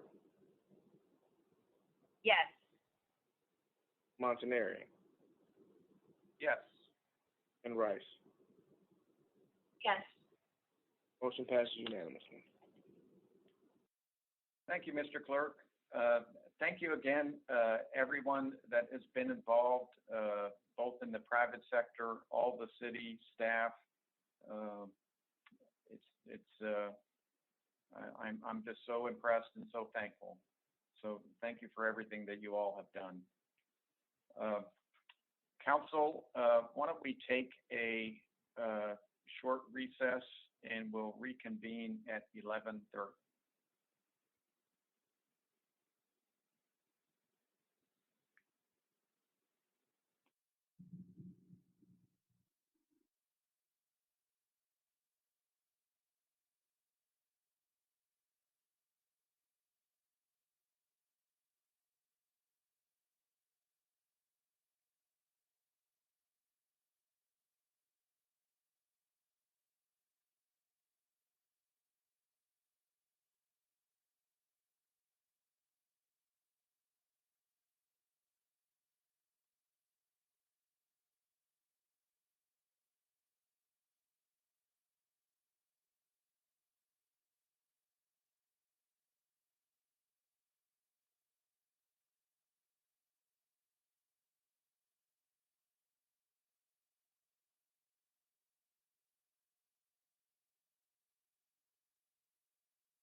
Mr. Clerk, do we have a quorum?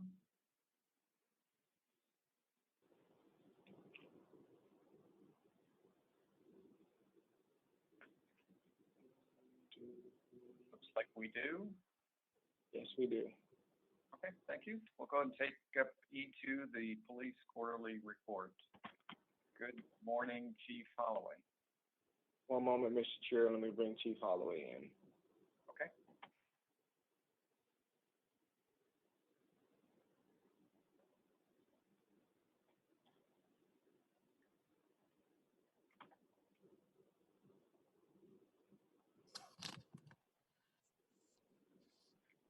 Morning, Mr. Chair, council members. Can you hear me?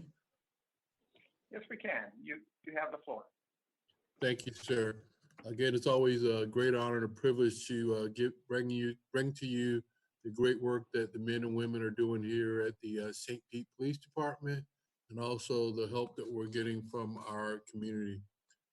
So this is a quarterly report we'll be covering for January, February, and March. During this period of time, overall crime is down by 8%. Next slide, please.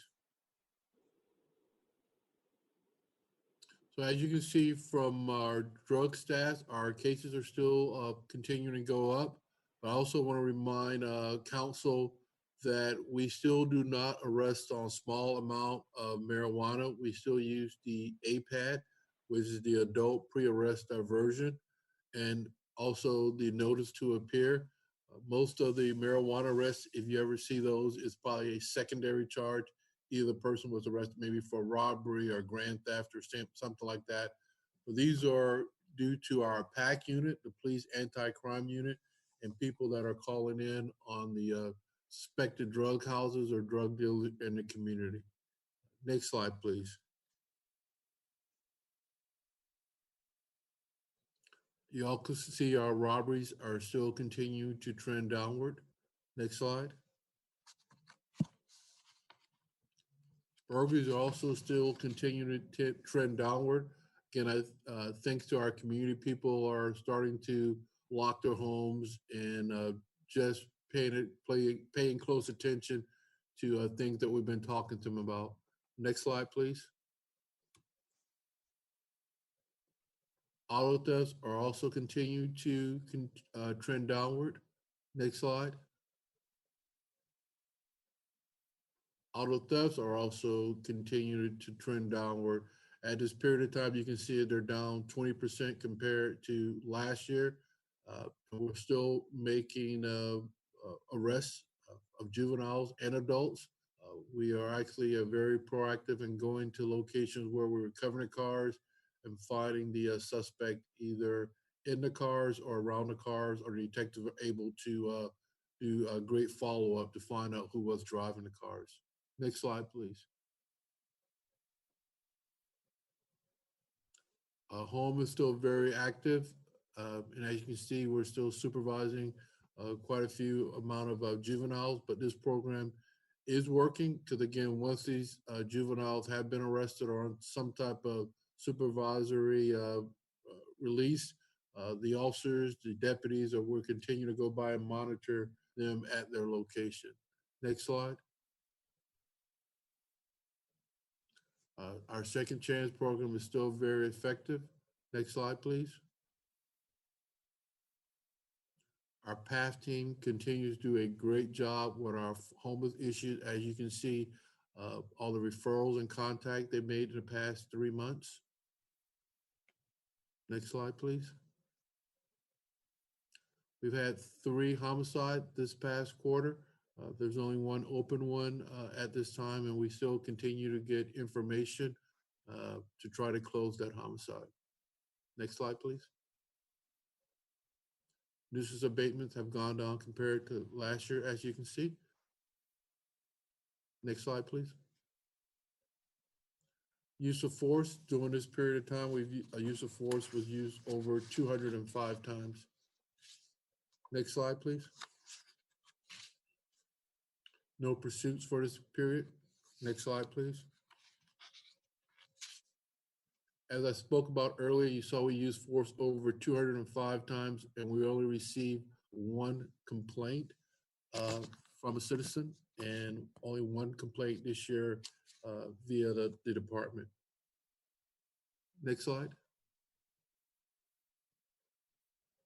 We're still averaging about 270 tips a month from citizens that are calling in suspicious activity and also using our tips 411. And I believe this is one reason why we're still seeing a downward trend in our crime in the city. Next slide, please. Our Park Walk and Talk program, as you can see, is still going very strong. The officers are going out there and continuing to meet people in the community. Next slide, please. Our response time is getting much better as we hire more officers, but we're also looking at that trend in March. As you're aware, the governor signed the order March 20th, so that may have something to do with our response time because people were told to stay at home. So we'll continue to monitor that. Hopefully our response time will continue to be on this trend. Next slide, please. Our traffic stops are still very active. Traffic crashes are down also. Next slide, please. As you can see, we continue to exceed hiring minorities. During this period of time, we also saw a 43% increase in minorities following applications to come work for the police department. Next slide, please. Off duties are still operating in the black. Next slide, please. Overtime, as you can see, we're still managing the overtime that we can manage, and we're under budget. Next slide. We held over 514 presentations during this period of time for active shooter. We will continue that after the after the COVID-19. We'll continue to start going out and meeting more business people to continue this training. Next slide. And the last slide you see there is on January 30th this year, we held our first meeting with our faith leaders in the community because we want to make sure we're able to talk to our faith leaders and give them information as needed. We now have an email system set up that we can contact all our faith leaders at once, advise them on what's going on in the community and what we need their assistance on. There's over 257 faith centers in our city, so we want to make sure we have access to everyone here and get them accurate information in a timely manner. And with that, I'll open it up for any questions.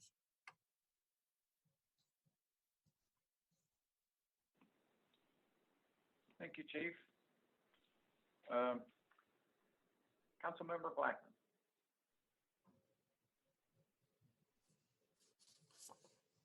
Hey, how's it going? I just had a couple quick questions I'd marked on the presentation. Thank you so much, Chief, for presenting. The things that kind of jumped out at me were, first of all, auto burglary being down, which has been a significant problem for us, as we know, over the last few years. What do we attribute the decline to, and do we have any preliminary data for, I guess, April, since we've had kids out of school? Because, you know, as we know, juveniles are a lot of times the perpetrators of that. Do we see it tracking back up? Is it too soon to say? And again, what do we attribute the downward trend to would be my first question. Thank you. Thank you, sir. So good, very good question. So the first one would be, I think people are finally getting a hint to they're locking their doors, they're taking their valuables out of their cars. The other one is people are calling in when they're seeing suspicious incidents where they think suspicious. And the third is finally the detectives and the officers that are out there, they're closing these cases down, they're interviewing people. We're getting great data from our intelligent-led policing, so we know where the hot spots are. We're putting detectives in that area. As far as April numbers, I won't see those until within the next couple of days because they have to be verified. But from what I've seen on the raw data, is crime is still trending downward. So we're very happy about that. But we look at it as we've started our summer schedule early because the kids are out. So just like I spoke to the mayor and the deputy mayor, we're going to have 4 months of summer, and we're already working on a plan to try to start addressing that with Parks and Recs. Excellent, thank you. And that's really good to hear on the trend still downwards because, yeah, as we know, a lot of kids have been out early this year. The next thing I was going to ask about is the drug stats. Obviously, the incidents and arrests are way up. Two questions on that. What do we attribute that to? And are we seeing also an increase in deaths and overdoses in accordance with this increase in incidents? To your first question, really that was the PAC team, the police anti-crime team that we put in place. As you remember, we pulled some officers back to start addressing those issues. The citizens have been calling in on those, so we've been able to really focus on our drug houses and drug locations in our city. And to the second question you asked about the overdoses, I haven't seen much of that lately. It's kind of weird because we were averaging quite a few.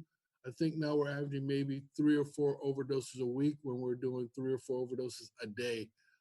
And I don't know what's causing that trend, but that's where we are right now. Okay, that's also good news then. Maybe with the increased arrests, hopefully people are, getting help and getting a wake-up call and maybe preventing them from overdosing. So that's actually very good news. I just had one last question, and thank you for these excellent answers. On the path, police assisting the homeless, I don't know if I've asked this before or not, but looking at the referrals and transports, under the category of bus tickets, how does that play in, and where are these bus tickets to, and what do they entail? So when the officers make contact with a homeless person and they say they have a family lives in, I'll say in Georgia, what we do is make sure we contact the family on that side to make sure there's someone there that will meet them at the bus stop. So we will get them, we will buy them a bus ticket so they can go back home and reunite with their family. But we have to guarantee that there's going to be someone on the other end because we're just not going to send them back to a location. So that's how that works. And there's money in the budget for us to do that. Excellent. Thank you so much for that insight too. I just wanted to make sure we weren't sending people over to Tampa or something to hang out. So I like the system. Sounds very good. Thank you. You answered all my questions. And on the whole, this all sounds very, very good. So thank you very much for all your hard work and insight.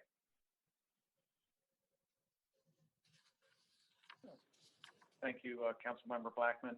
So, Chief, can we just start with the on the path subject? I see there's 431 contacts and 395 referrals. So I guess each contact is every time a officer contacts a homeless person. That is correct, sir. And then the referrals are, I take it sometimes some people don't want to be referred anywhere. Is that why there's a difference in those numbers? Yes, sir. Sometimes people are just happy, let's just say happy, they don't want the assistance that they're being offered to them.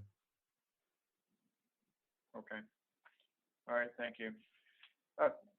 How did Cinco de Mayo go? Did we have any problems?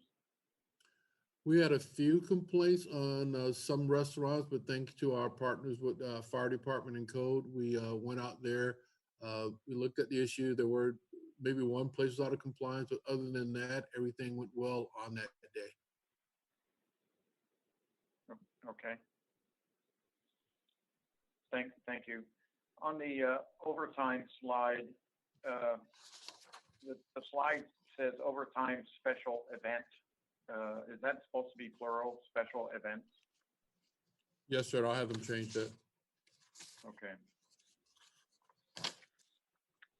Can you give us an idea of the special events that caused the variance? So special events, like I said earlier, can be anything from, well, we didn't have it, but Grand Prix, any events that's held in the city, we can either be co-sponsor, city could be co-sponsoring those events. So anytime there is a function in the city that where we have to bring in officers, that's what we cover. Okay. Thank you. I did want to, I liked the faith leaders meeting. I think that was very good. So tell me, how long have you been doing that? We started in January. We're getting ready to do we're told we're going to meet quarterly, so we'll be having another meeting. We'll send, this time it'll be, of course, like this Zoom meeting, but it's really for us to be able to pass information on when there's something going on, whether we get it from our partners from the sheriff's office or our federal partner. We just want to make sure that our religious leaders are aware of the issues and how we can address those as quickly as possible. Okay, thank you. My last question is related to COVID-19. How's the police department doing with the PPE supplies, and do our officers have what they need? Yes, sir. Thanks to Amber and her staff and other city divisions, we are ready. We have a good supply of masks, gloves, hand sanitizer. We actually, through St. Anthony's, we check any employee's temperature every day. So everything that we need, we have right now, and we're prepared for anything that happens right now. Okay, thank you. Thank you for the report, Chief. And I know I say it frequently when you come before us, but we're very appreciative of your leadership of our department. Thank you, sir. Thank you, Chief. Let's move on to E3.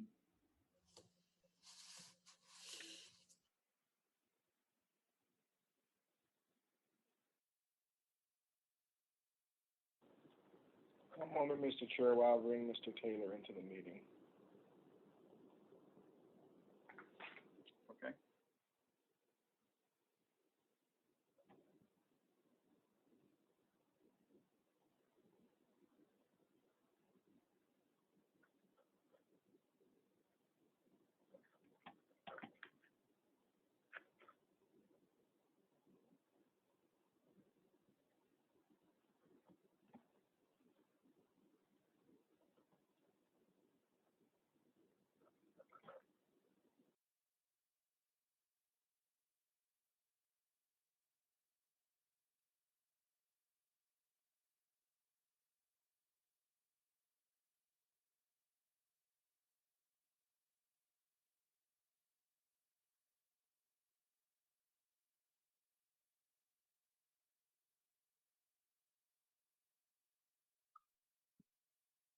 Good morning, Council. Can you hear me?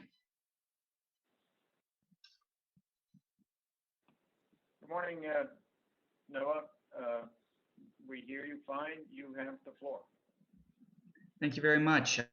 Today I will be presenting on the Pinellas County multi-jurisdictional LMS update. I have a very small presentation and then I'll open it up for questions. So let's start with the first slide. I'd like to go into what is the local mitigation strategy for some who may not be familiar with this. It defines the potential hazards within the community, and it finds ways to minimize those impacts of those hazards and identifies those roles and responsibilities that we as municipalities have. This has been in effect since 1998, and currently we're in the 20 update, which is focused on a 10-step process. Without getting into that huge 10-step process, it does involve a lot of different things that are required through FEMA in order to allow this to be the local mitigation strategy. And it's part of the CRS program. Likewise, the also functions as our floodplain management program. and is required for our CRS recertification, which we're currently going through. We are required to receive federal funding from disasters. When that happens, the LMS is a key function of that. We put our projects on the LMS, and that allows us to apply for the federal funding dollars. This is, of course, I should mention the FMP is not the same as a floodplain management ordinance. Next slide, please. So the 2020 LMS 5-year update has focused on the changes of vulnerability over the last 5 years. It provides updates on capabilities, programs, and actions to reduce hazards, and it's inclusive, comprehensive, and a long-term plan for effective hazard mitigation. It was last updated 5 years ago, which I was present for that, so I'm familiar with the process. It was revised on input from the public agencies, and nonprofit sectors as well. And the LMS draft has already been reviewed by the Florida Department of Emergency Management, and they have signed off saying that they think that it complies and is acceptable. And the LMS must be adopted by the local governments. And again, as I mentioned before, this is a rating system program. Next slide. Finally, all is needed from you is a resolution adopting the 2020 Pinellas County Multi-Jurisdictional Local Mitigation Strategy so that it serves as our floodplain management plan and can keep us in compliance with the National Flood Insurance Program rating system. Any questions? Thank you for the presentation, Council Member Gabbard. Thank you, Chair, and thank you, Noah. Thank you for the presentation, and nice to hear your voice. Feels like it's been a really long time. So I just wanted to ask a quick question about the community rating. You had said that this is part of that, but does us passing this today have anything, any sort of positive effects on our rating?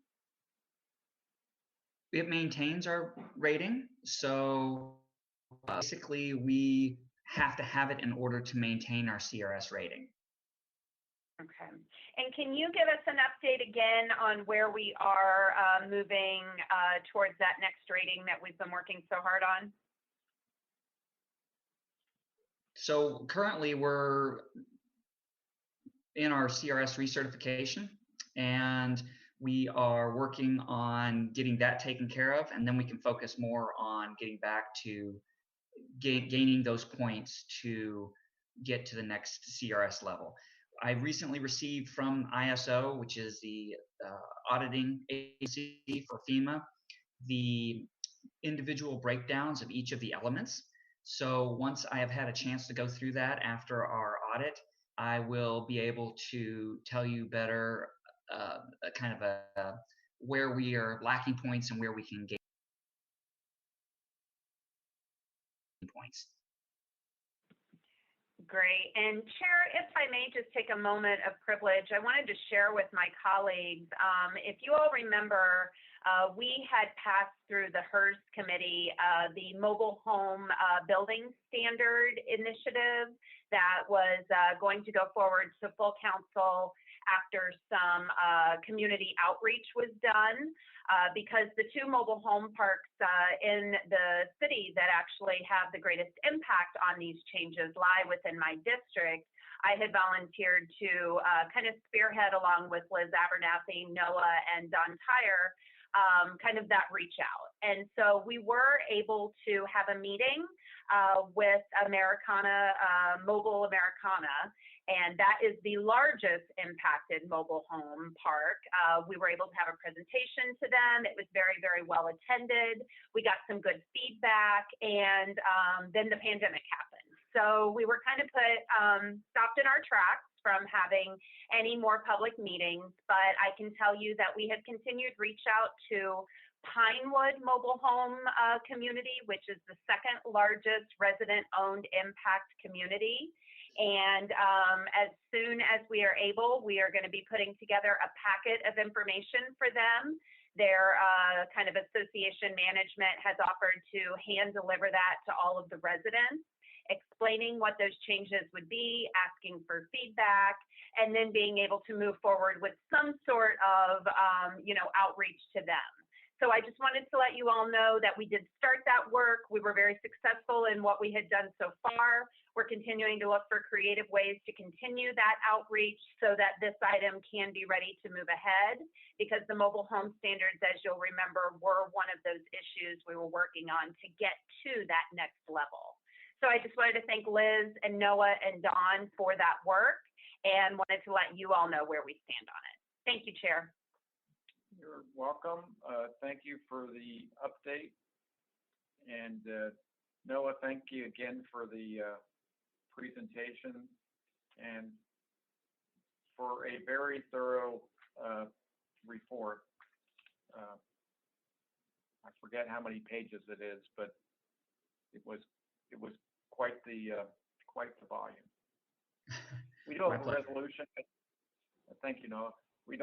I don't see anybody else that has any questions. We do have a resolution as part of the package. I'll entertain a motion to approve. Move approval. Second.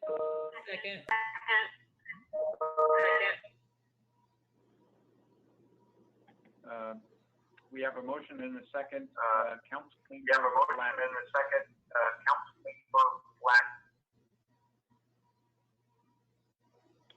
Hey, I didn't mean to get out of order here. I just wanted to stand and say thank you to Noah, thank you to Liz, and I also want to say thank you to Councilmember Gabbard for how much she's been doing on this topic. Even before I was in office, when we met, she spoke to me about how important this was and how passionate she was about it, and made me aware of how important this is for our city and our constituents. I just want to say thank you for that, and for really I guess, carrying forward the torch on this one. So that was it. Very good things.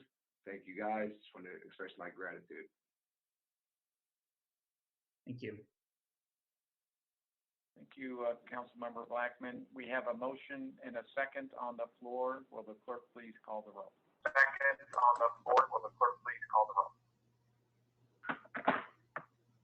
Fig Sanders. Yes. Driscoll. Yes. Wheeler Bowman. Yes. Foster. Yes. Blackman. Yes. Gabbard. Yes. Montanari. Yes. And Rice. Yes. Motion passes unanimously. Thank you for your time. Thank you, Mr. Clerk. Thank you again, Noah. Council, we're coming up on lunchtime. Why don't we take a 30-minute break and reconvene at 12:30? City Council stands in recess.